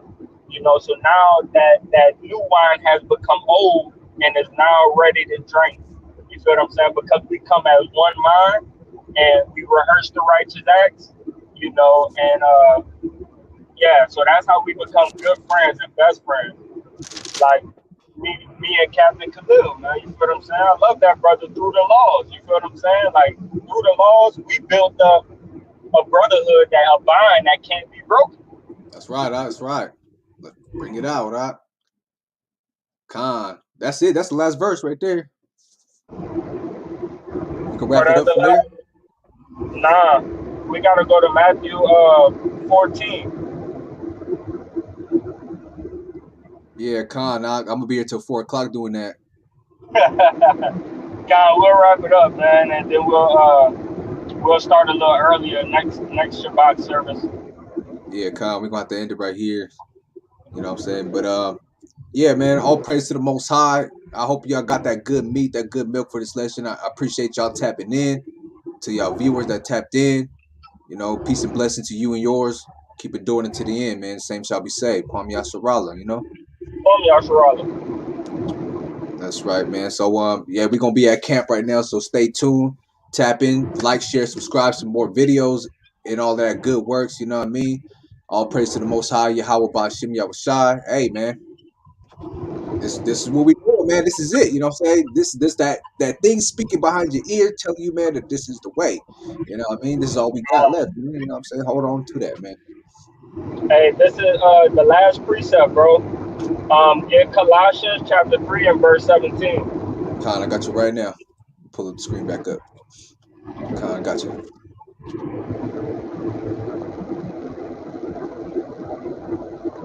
Oh, man.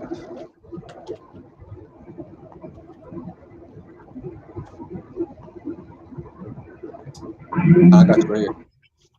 3 and verse 10. 17. Oh, Salaki. This is Colossians chapter 3 and verse 17. And whatsoever you do in word or deed, do all in the name of Yahweh Shah Hamashiach, giving thanks to Yahweh and Abba by him. So everything you do in word and deed, do all by Hashem Yahweh Shah.